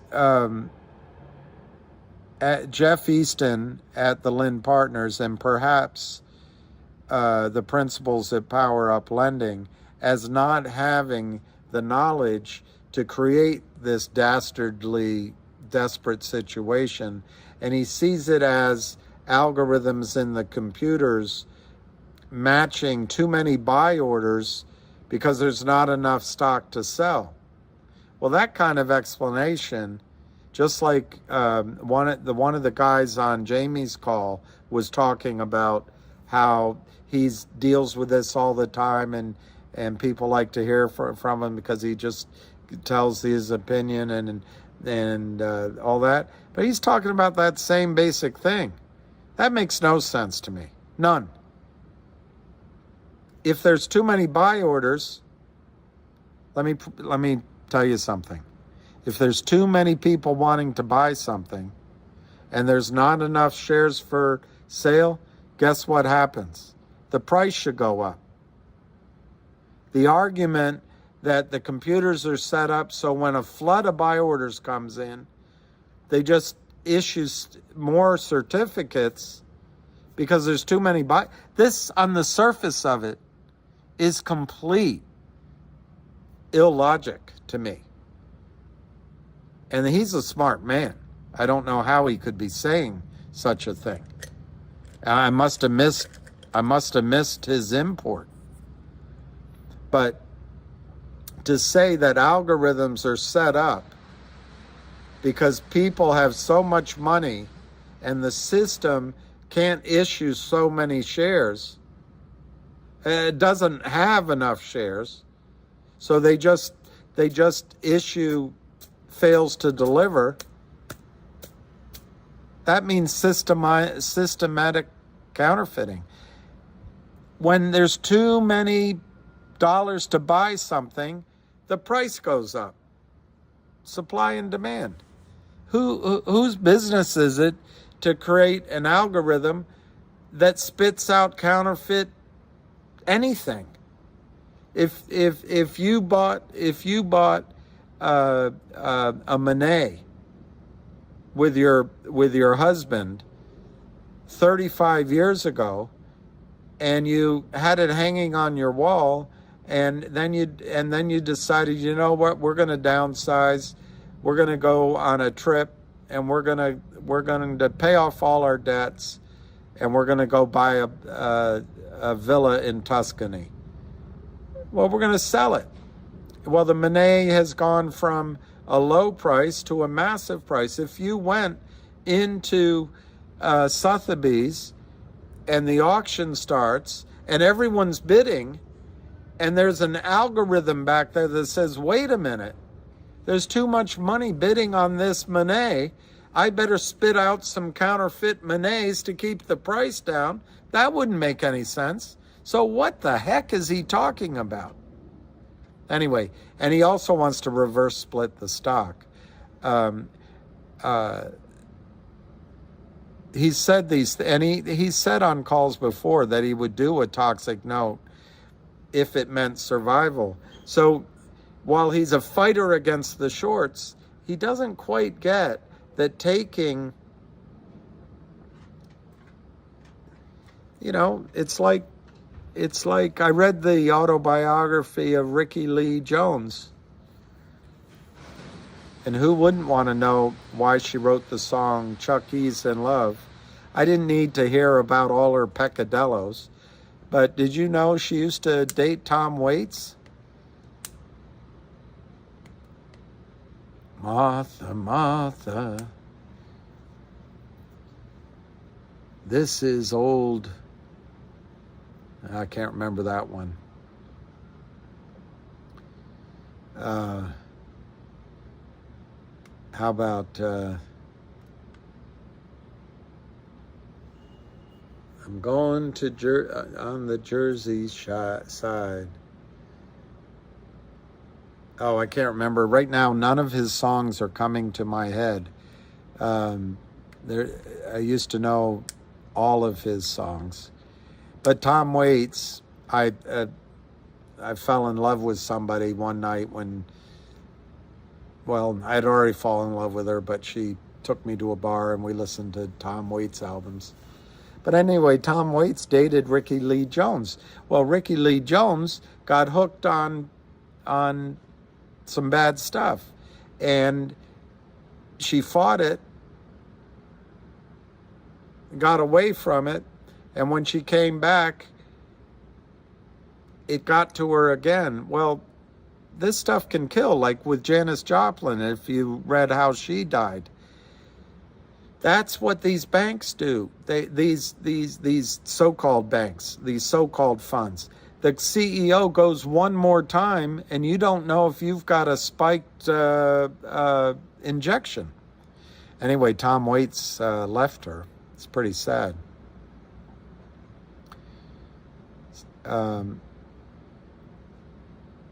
Ricky Lee Jones wrote Chuck E's in Love. That's the only song she wrote that was any good, although I bought the album.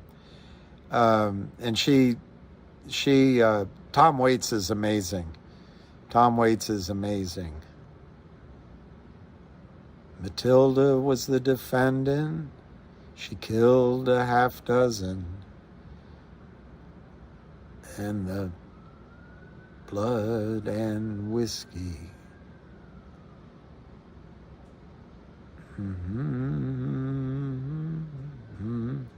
Hey, Frank, can I borrow a couple of bucks from you to go waltzing Matilda, waltzing Matilda? Robert, he has to go private. He has to go private.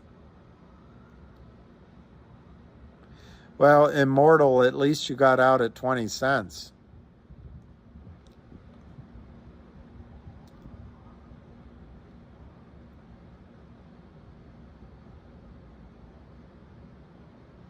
Well, First Time Jimmy, CLNV is another one of those great stories, and then they took a deal.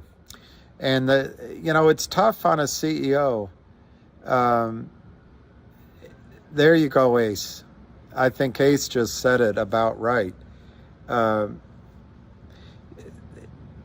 Ace says, I lost all trust in Frommer, although he does write a good travel log. I just think he's too naive about all of this. There's a naivete, and there's almost an intellectualism in it to test it out, and dancing too close to the edge.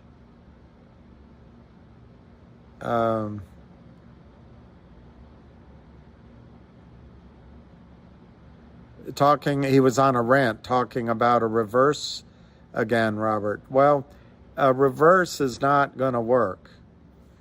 All reverses are not. Let me see. All right, I'll try to look at MBOT. Okay, I think I got all of them. Oh, he's even combed his hair. Chucky's in love. That's good. That's a good. I didn't pick the time to quit, Jenny L, but I want to make sure I answered that question. Maybe I did. What Ace is saying, what I think Ace is saying about Frommer's, look, it doesn't matter if you think he's naive, you think he's a jerk, you think he's smart, you think he's got a great idea. I just don't think people can rely on his decision making. I'm willing to try again, but I'm just in toto. I don't think people are gonna all trust his. The thing with GTII, it's proven that they've not taken the money. Now, they just issued a bunch of stock to each other, which I was frustrated with. But when you look at it this way, they can only sell 1% or some small number every month. It explains why it's a bigger amount they gave. Also, it's restricted, so it gives them a reason to keep the company in play later on. It's livable. It's livable. But this GTII is a company that isn't rewarding themselves, isn't taking the money, isn't short-circuiting a squeeze. And so that's one of the strengths of GTII.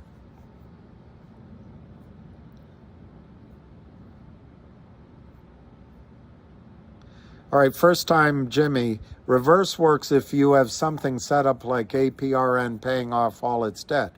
Well, I don't know that specific story, but exactly. First time, Jimmy, if you're reversing your stock simply to qualify or to stay on an exchange, and that's all you're doing, they're going to drive it right back down. It's a fact. One thing they didn't talk about on the call, if you're short 1 million shares and you have to put up $2.50 a share to hold that short position, I'm using a small example because I can process it. If you did a 10-for-1 stock split, your 2.5 million suddenly goes down to 250. So if you were having a margin call, all of a sudden, not only don't you have a margin call anymore, you've got a lot of extra money that's coming out of your account. And then you can start shorting the stock again. It's brilliant. It's just brilliant. I still don't understand why Ham is upset with me for pointing out small caps versus all. I think what he's upset about is that it happens in all stocks. And I think that's what I've got to point out is, look, like he said, look at Kodak. It was a blue chip and now it's down there. That's what it is. I mean, look at MULN. Look at COSM.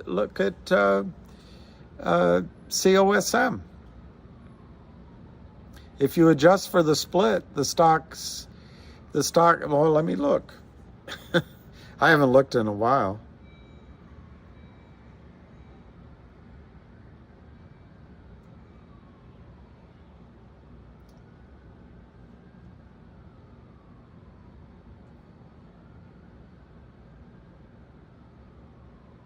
Yeah, 331. I'm trying to remember the split. Was it 40 for one, 45 for one? So at 331, it's way below. I mean, that was a reverse split. Down 75%. 25, it was 25 for one. Okay, so at 331 divided by 25 is 13 cents. It was 18 to 22, that range, when Lou said buy it. Avid even cautioned everyone to get out, I think, at 60 cents, and he was right. That's my memory. There were so many stocks going on. But Avid had an exit, and he was right. But anyway, that reverse split killed everything.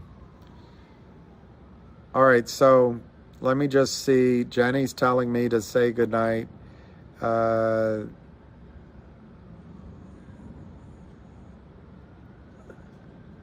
What becomes of the little boys?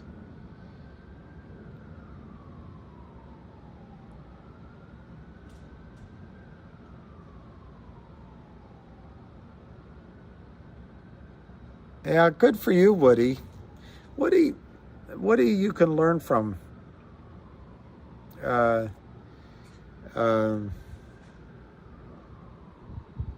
right, let me see.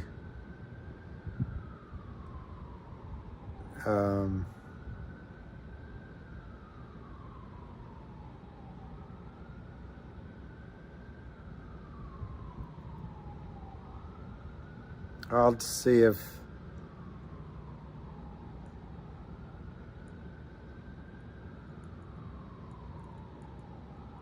see if this is any good.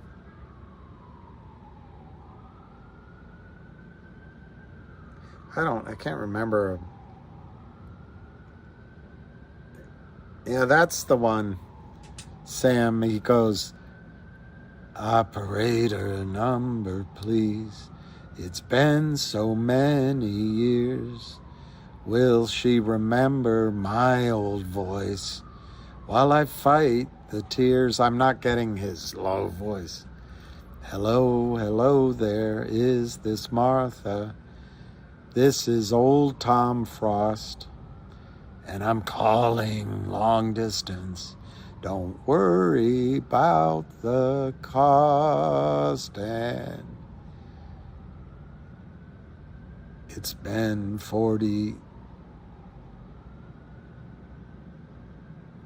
years or more now, Martha, please recall. Meet me out for coffee where we'll talk about it all. And those were days of roses, poetry and poses. And Martha, all I had was you, and all you had was me. There, I can barely see it. There was no tomorrows. We packed away our sorrows as we saved them for a rainy day. And I feel so much older now. And you're much older too. How's your husband? How's the kids? You know that I got married too? Lucky that you found someone to make you feel secure, 'cause we were all so young and foolish. Now we are mature. And those were days of roses, poetry and prose. And Martha, all I had was you, and all you had was me. There was no tomorrows. We'd pack away our sorrows, and we saved them for a rainy day. And I was always so impulsive. I guess that I still am. And all that really mattered then was that I'm a man. I guess that our being together was never meant to be. And Martha, Martha, I love you, can't you see? And those were days of roses, poetry and prose. And Martha, all I had was you, and all you had was me. There was no tomorrows. We packed away our sorrows, and we saved them for a rainy day. And I remember quiet evenings trembling close to you. So Sam, that song was written by Tom Waits, and I think he wrote it to Ricky Lee Jones. That's what I think. Honey Badger, my dad used to always break out in song like you do, warms my heart. Well, Honey Badger, I couldn't sleep last night. I woke up, 3:30, 4 o'clock, thinking about the mistakes I've made in life. And one of the ones, and I'm proud, not that he requires my pride, but I'm proud of Ace and his devotion to his family. And I'm proud of each one of you, Jenny, and everyone that speaks about their family. But my experience, I was walking Lucky, and I ran into a little dog I call Ollie the Trolley. What a great dog. He's always happy to see me. And his owner was speaking to me, and she's got a great job in the health field. And we started talking because she lost her place at the Cairo and is now moved somewhere close. And she also, one of her friends at her job, moved to a nursing home, a private nursing home owned by a private equity firm. So we got in quite a talk, and I found out her parents are older than I am.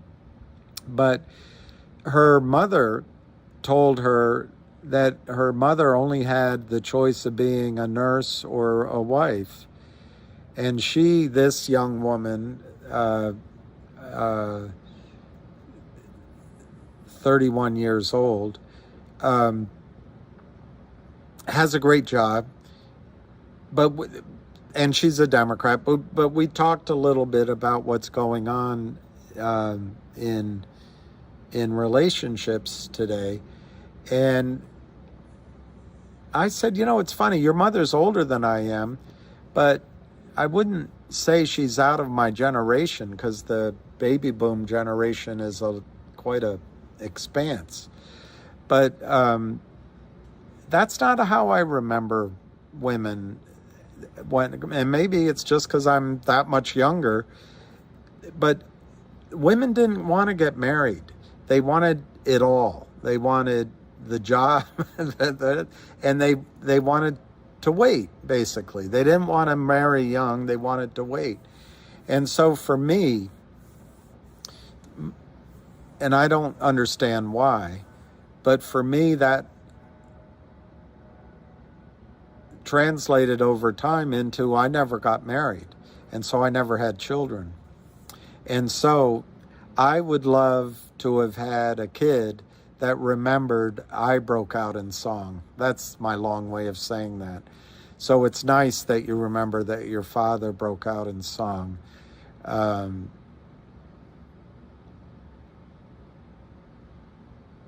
guess partly, anyway, there won't be many people to remember that I broke out in song, but it's nice. It's weird that I do that, because when I go to mass or I go anywhere, I never sing. So it's weird I go ahead and do it here. I know I don't sing well, but it's what's that word? Train of thought. That's the wrong word. Stream of consciousness.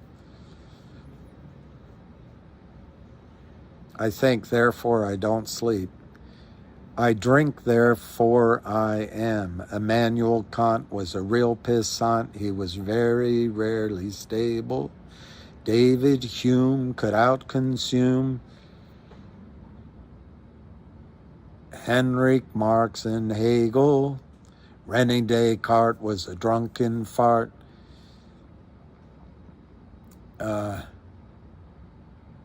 Something. I drink, therefore I am. I don't know, Jenny, if I'm making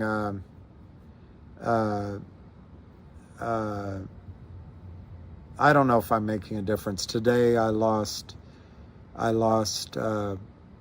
my plot a little bit. And then it's tough, you know, for example, when Ham got frustrated to me in front of everybody, I didn't enjoy that much. So it means I made a mistake. And I share the frustrations of Pedro and some of the others. I'm amazed.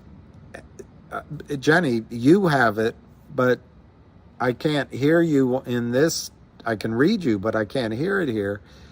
But when Anna comes on in the middle of those space calls, I'm amazed at her awareness and how she can pick up and handle. She picks up the good in what somebody's saying and is able to move that conversation and the idea to where it should be. I don't know that I do that. I try to have a space like Busy, and I think Drew Diligence did a good one as well. I need to do, a space here, but I need to learn how to do spaces. But Jenny, what I think is I fail people if I'm not expanding their knowledge of this, if I'm not making something happen and somehow seeing a solution. It's good to fight against the windmills, but I'd like to see one of these haystacks topple over first. But I don't know, Jenny, and thank you, Sam, all of your kind words, but it can be very long nights.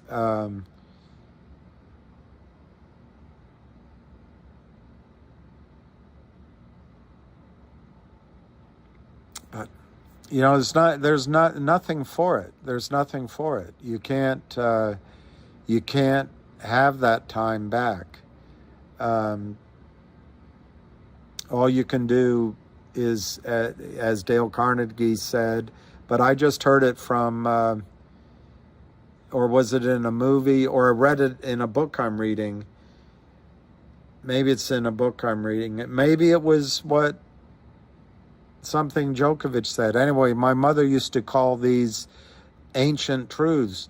But the fact is, you can't do anything about yesterday. And if you spend all of yesterday in, you lose your present. And the future you can't do anything about. So you have to live in today. And that song I just read to you from Tom Waits, Martha, Martha. If I were younger and drinking, I could sit at a pub and listen to that and start crying. But I don't drink anymore, thank God.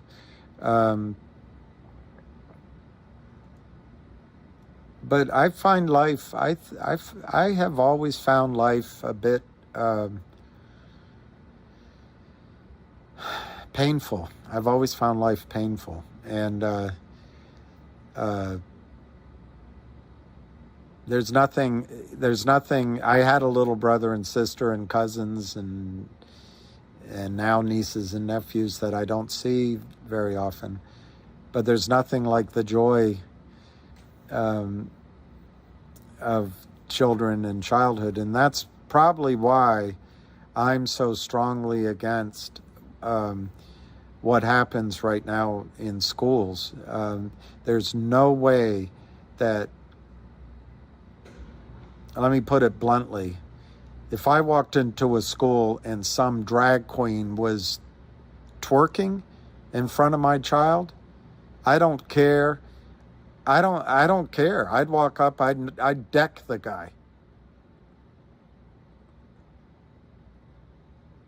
Children deserve their childhood, but there's no greater gift than the joy a child can experience or an animal can experience. Maybe that's why I enjoy seeing that so much. But I regret, anyway, I'm rambling, but I regret that I didn't have children. So it's nice that I remind you of your father, and that means something to me.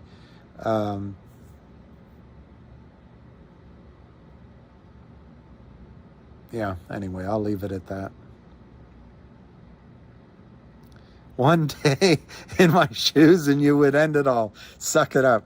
Yeah, Dave Lee. It's Dave Lee.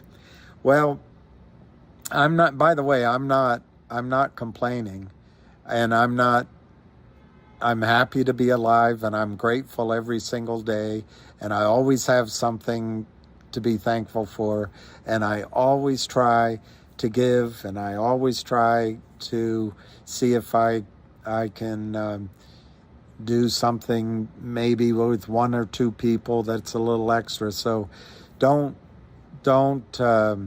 misinterpret my words. I don't feel like I should suck it up. It's just my experience of it is all, Dave Lee.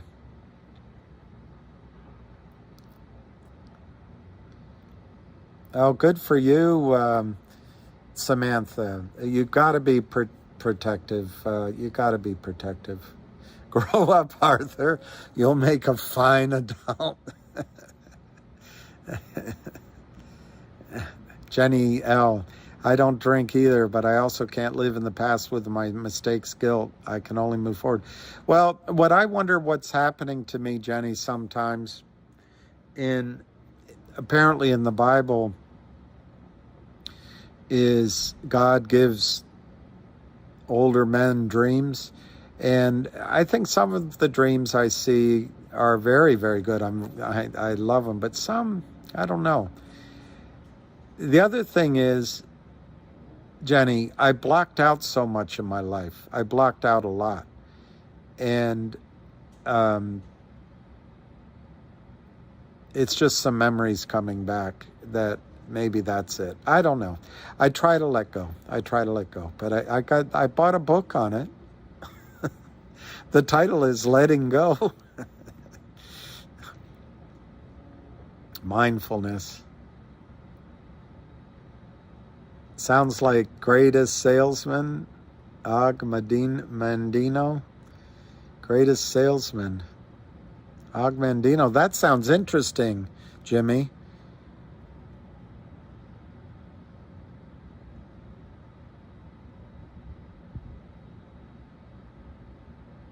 Well, Jenny, I don't know. Sometimes I don't know if that's true, but I really appreciate it. It takes time, and you are not in front of everyone, but what people take from you is knowledge, love, and understanding and compassion. James Flowers, you're a man of conviction. I appreciate your dedication. You are a good man. Thank you, James Flowers. You will see a difference, Sam H. You're on the ground in D.C. Just wait. You'll see. I was venting earlier. It's okay. Yeah. Is that what I was doing? I don't know. It made me uncomfortable. I encourage you to talk to him. I wasn't there at that moment. No, I talk to him all the time.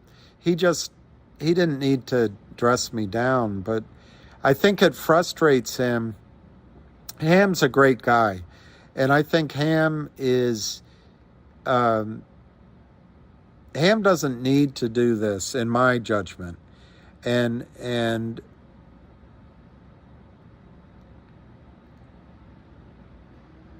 Ham's doing this for all of you. He'd say nah, but he's doing it for all of you. And I don't want to take away from what he is accomplishing. And I don't think he wants any credit, or don't get me wrong at that. But let me say it differently. I don't he has a vision of how to get this done, and I don't want to screw that up, and I don't want to screw up the message. So he was letting me know that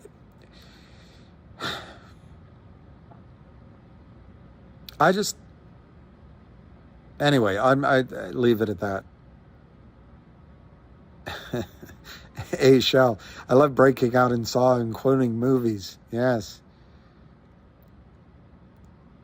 Oh, he was rushed. All right, Honey Badger. See, that's it. See, that's Honey Badger. That's where my stepmother used to say sensitivity to me in movie quotes. Could you please summarize what they said? I can't make it out. Joanne Denzer. Let me see what Joanne Denzer is talking about. Joanne Denzer is talking about. Sam, I don't know that you're...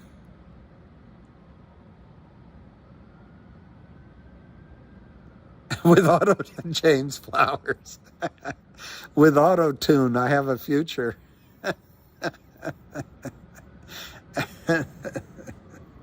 Very funny, James Flowers. I'm never speaking to you again, ever.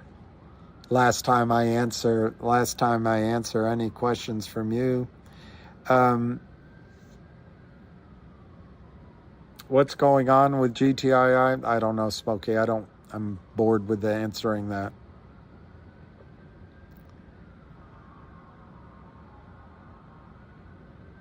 Oh, that's a good point. That's a good point, Charlie Mack. All right, so I'll wait till the children are gone before I deck them.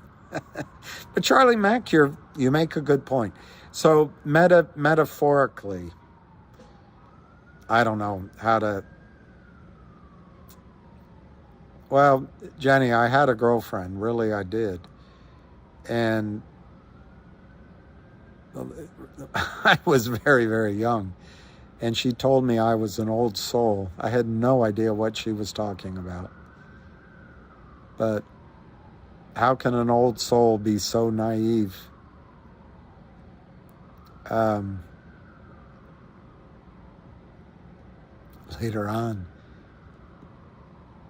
Later on, we'll have ice cream. Let me see if I can think of one. Pat Sajak is retiring? Wow. Let me think if I can say a movie quote I haven't thought of before. That's my problem. My inventory is not great.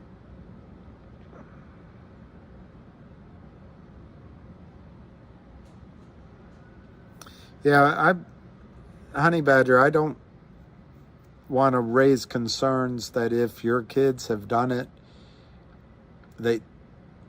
I don't judge anybody, but one thing I don't know how I'd handle this. Let me put it this way.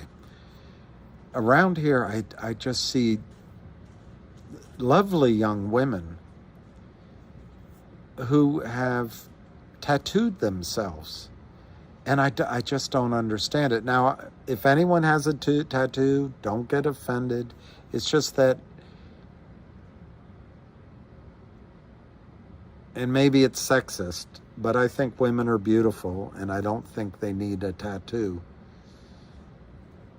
to improve the beauty that God gave them. But I'm not judging. My point was, if I were a father, I don't know what I would do if my daughter came home with a tattoo. I would accept her.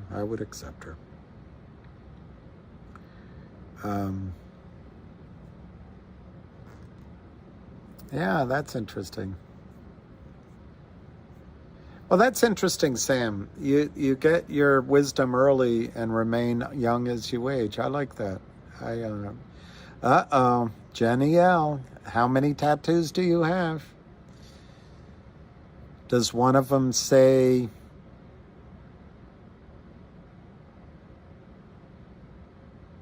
I I don't know. I can't imagine what they would say.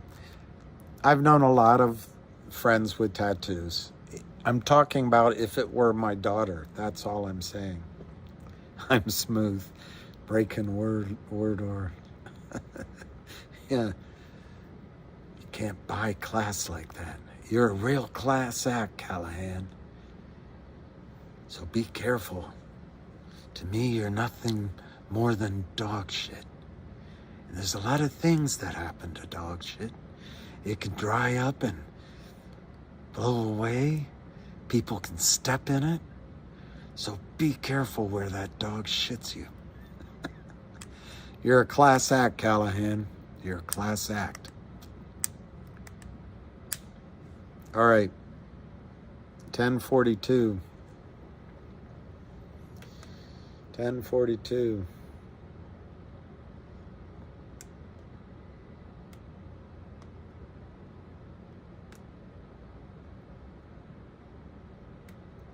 Did someone say that the ruling came against Alpine today? I didn't see it in my Twitters, but if that's true, tomorrow's going to be a big, big day. Tomorrow's going to be a big, big day.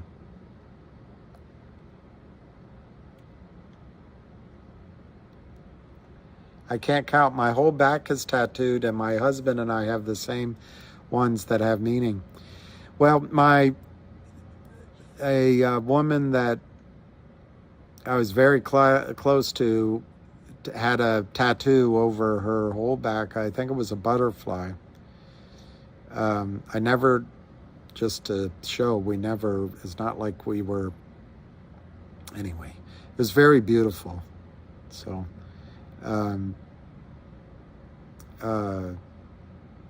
Jenny, I have nothing against tattoos. It's just, what would I say to my daughter? It was my point. I don't know. I guess it's the transition from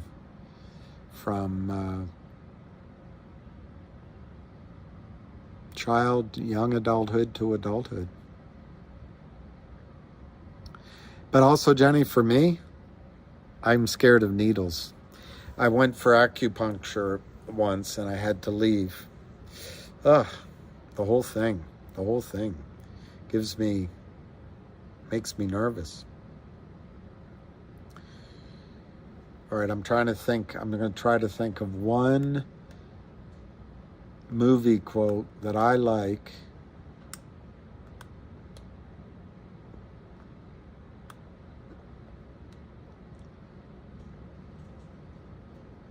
Oh, that's very nice. It's our date night, and they have very special meaning. It is 2 love letters in Hebrew and Sanskrit that only I know. That's very nice. See, you guys are in love. Now you can't leave. That's a good quote. Now you can't.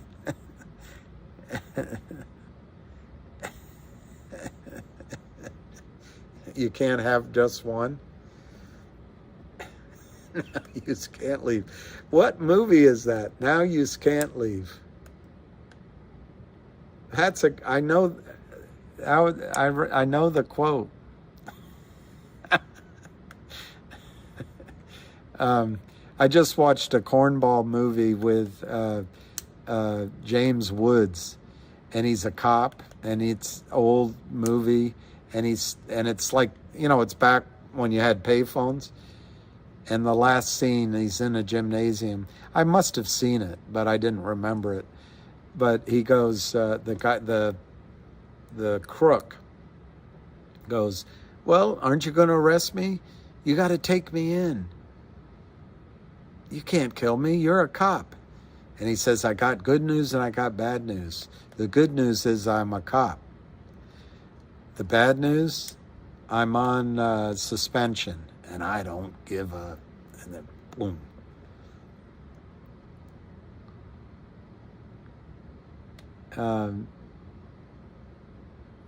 Best line is,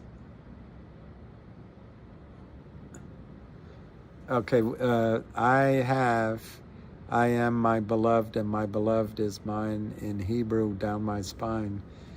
My husband has it on his arm. That is so nice. That is so nice, Jenny. That is so nice. All I can tell you, Jenny, he loves you. He came on while you were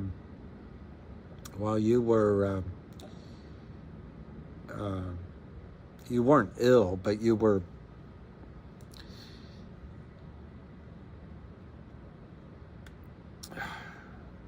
I don't know the right word, you know. You weren't hospitalized, I don't think. Maybe you were, but you were, you know, bed. Because of medical reasons, you were in bed. Anyway, he came on. It was very kind and very thoughtful, and he loves you.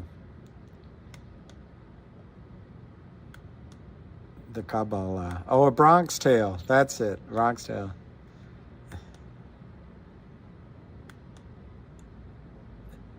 Yes, he does. I'm still dealing with that when he came on. Why are you still dealing with that? There's nothing to deal with. A Bronx Tale. I only saw that movie once, so I have to go get it again. Now you can't leave. It's very good.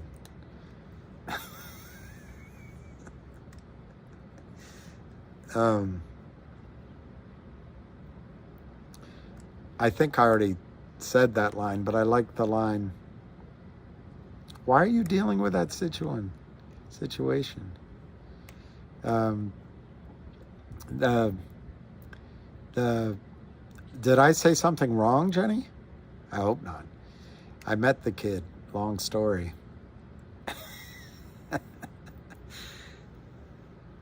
I like the one in Casino Royale, where he's in the back seat with Eva Green. I know I already told it to you, but he says they're reading their things, and their husband and wife, and she says he'll take the couch or something, and he says, "Don't worry about it. You're not my type." And she says, "What type is that? Beautiful?" And he said, "Available." Oh, your results. You didn't say, Jenny. You don't have to say here. Oh, I'm such a jerk. I just assumed. I assumed positive. I mean, good. Not positive in the medical sense, positive in the living sense.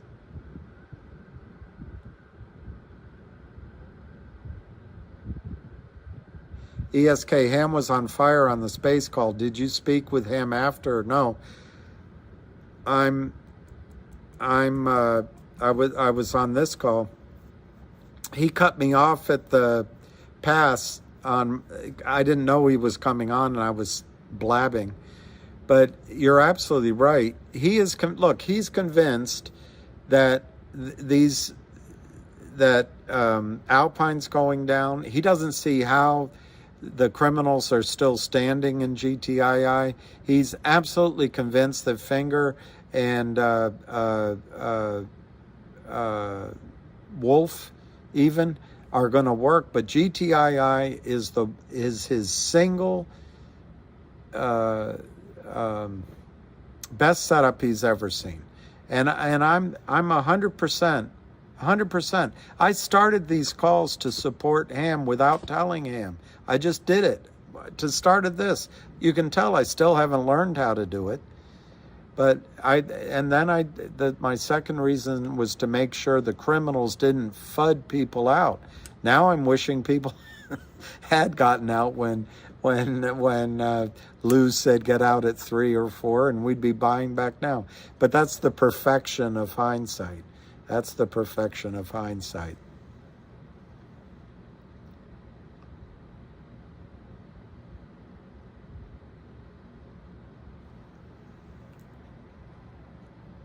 Well, I think that's pretty jerky. I will talk to Ham probably tomorrow morning. It's too late now. But yeah, I think, let me say to you, ESK, Ham believes we've done all we can do. And that's not in the sense of hopelessness. That's in the sense they are going down. That's his sense. They are going down.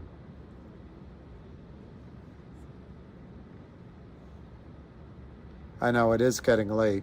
I just looked. I'll depending on how this goes here, I'll stop in 8 minutes for sure, if not sooner.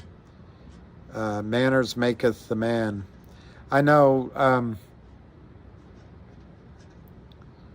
not everyone has the same manners, so manners make the man, but also trying to show some awareness that other people's manners are different.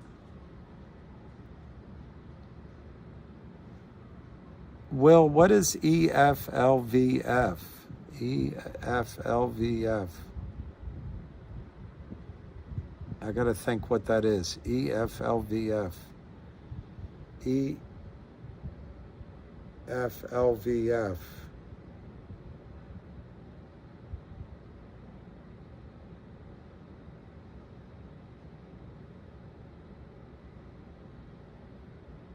My father touched me that way once.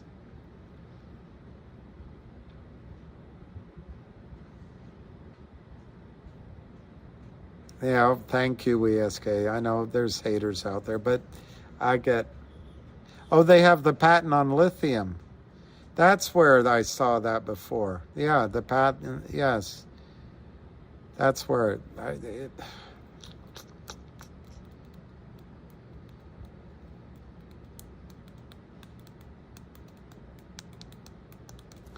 have so many people supporting you, me, whatever. Please don't let a few disruptors throw you off from your mission. We got this. Thank you. I just, Will, can we talk about that? I'm too tired to remember it all now, but we'll get to that on the next call. Yeah, I've got to get better. Partly, anyway, yes, thank you. EQ, emotional intelligence and empathy.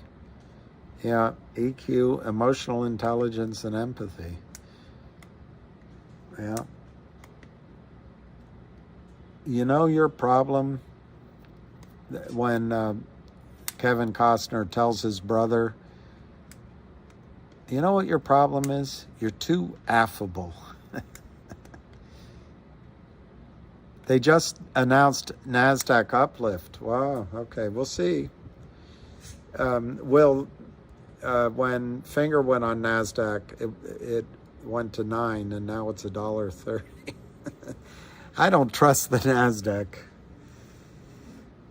I think there's something that goes on with the puts and calls. In addition, and this is what Pedro, I wrote it down. I think Pedro said this, the Madoff exemption. Can't rely on reported short date. Market makers sell without borrow or shorting. And then the swaps keep the short on the market makers' books. And it's the swaps that I think's going on in NASDAQ. And no one, I keep asking, I'd love to talk to Pedro. I've asked him, is there a swap that could magnify the effect of owning puts and calls, of creating what's called a synthetic share against a stock on the NASDAQ? Anyway, I'm going to try to find out tomorrow.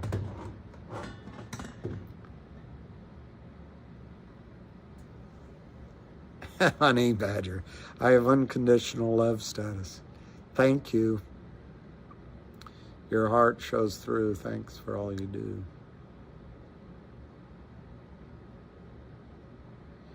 Dan A. GTII CEO sold shares at $1 a share. What do you think about that? Well, number one, I don't think it was a lot of stock. Number two, he's bought a lot of shares at higher prices. Number 3, you'll notice that they all of the insiders are selling 1% a month. And number 4, he's an old guy. And number 5, he didn't sell 20 million shares to the criminals. So if he sells a little bit of shares every month, it doesn't bother me. Enrique or Henrik. It's either Enrique or Henrik. Good night. Thank you, Henrik. I don't know if I have wisdom, but I sure I don't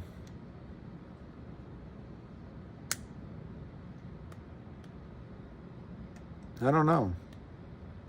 What is wisdom? All right, Jenny L., I'm not ignoring you. It's 10:58.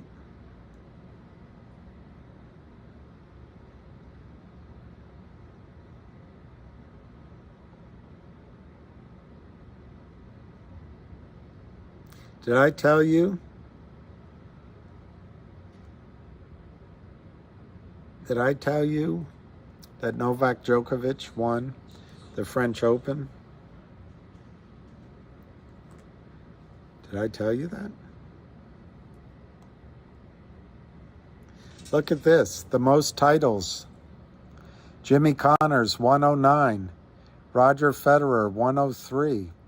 Novak Djokovic, 94. He's now tied with Ivan Lendl. He's pulled ahead of Rafael Nadal.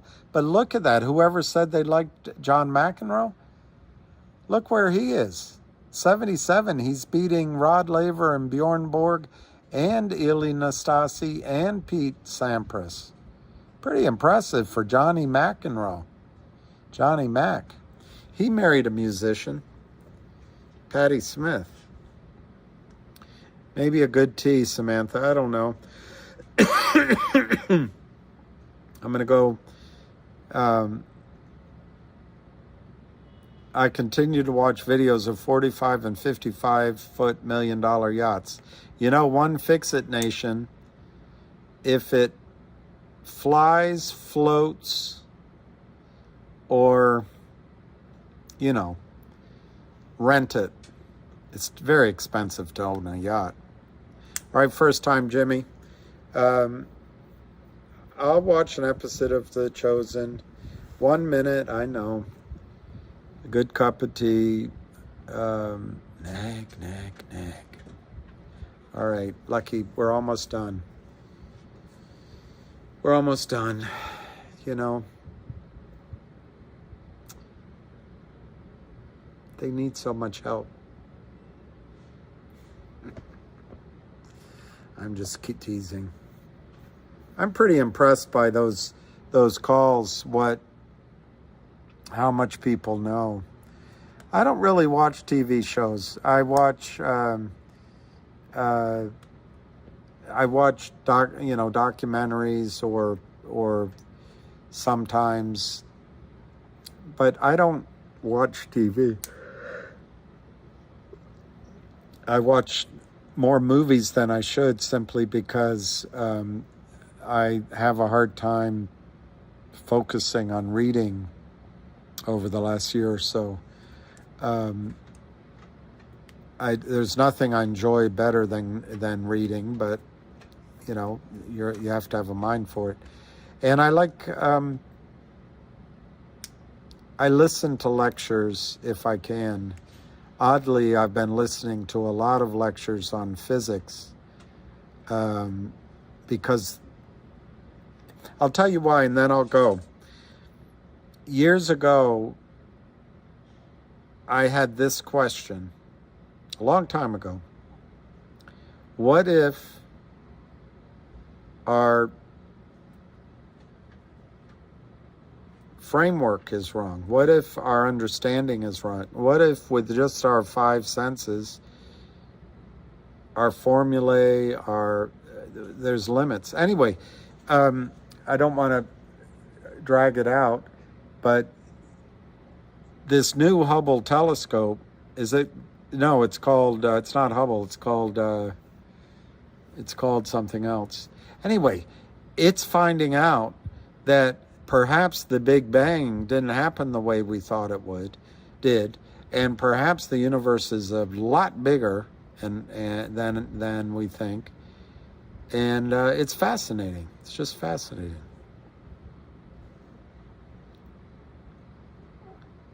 Jenny is.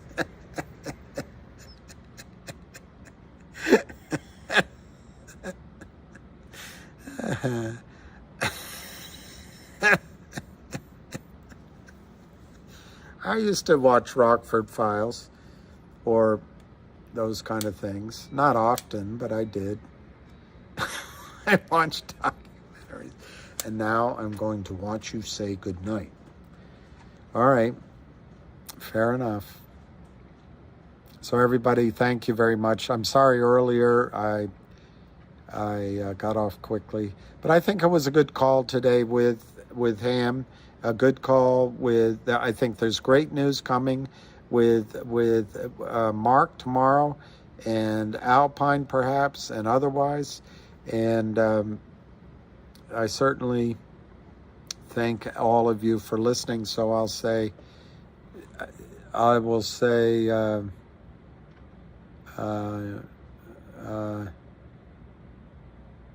Do I believe something landed in Las Vegas? You mean Adele?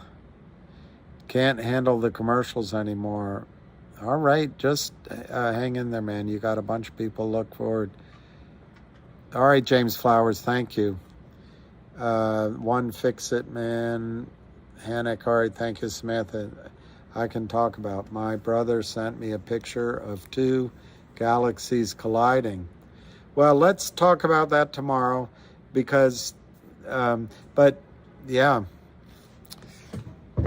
When I was in the 4th or 5th grade, I had to write a science, some sort of thing. And I wondered if the galaxies were cells, like in our body. Anyway, I can't remember. I lost whatever I wrote, but it was that. Anyway, it's a long time ago. Okay, so I'm going to just say God bless to everybody. Peace, love, and happiness. And Jenny, I hope. Well, I don't. Maybe we can talk about it, but I'll try to say a prayer for blessings and health and all that.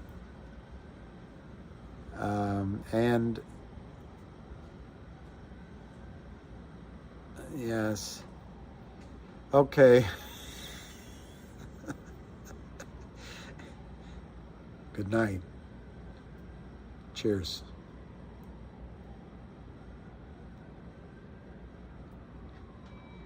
There's a sad sort of clanging. All right, Matt. I'm going to say goodnight. Bye.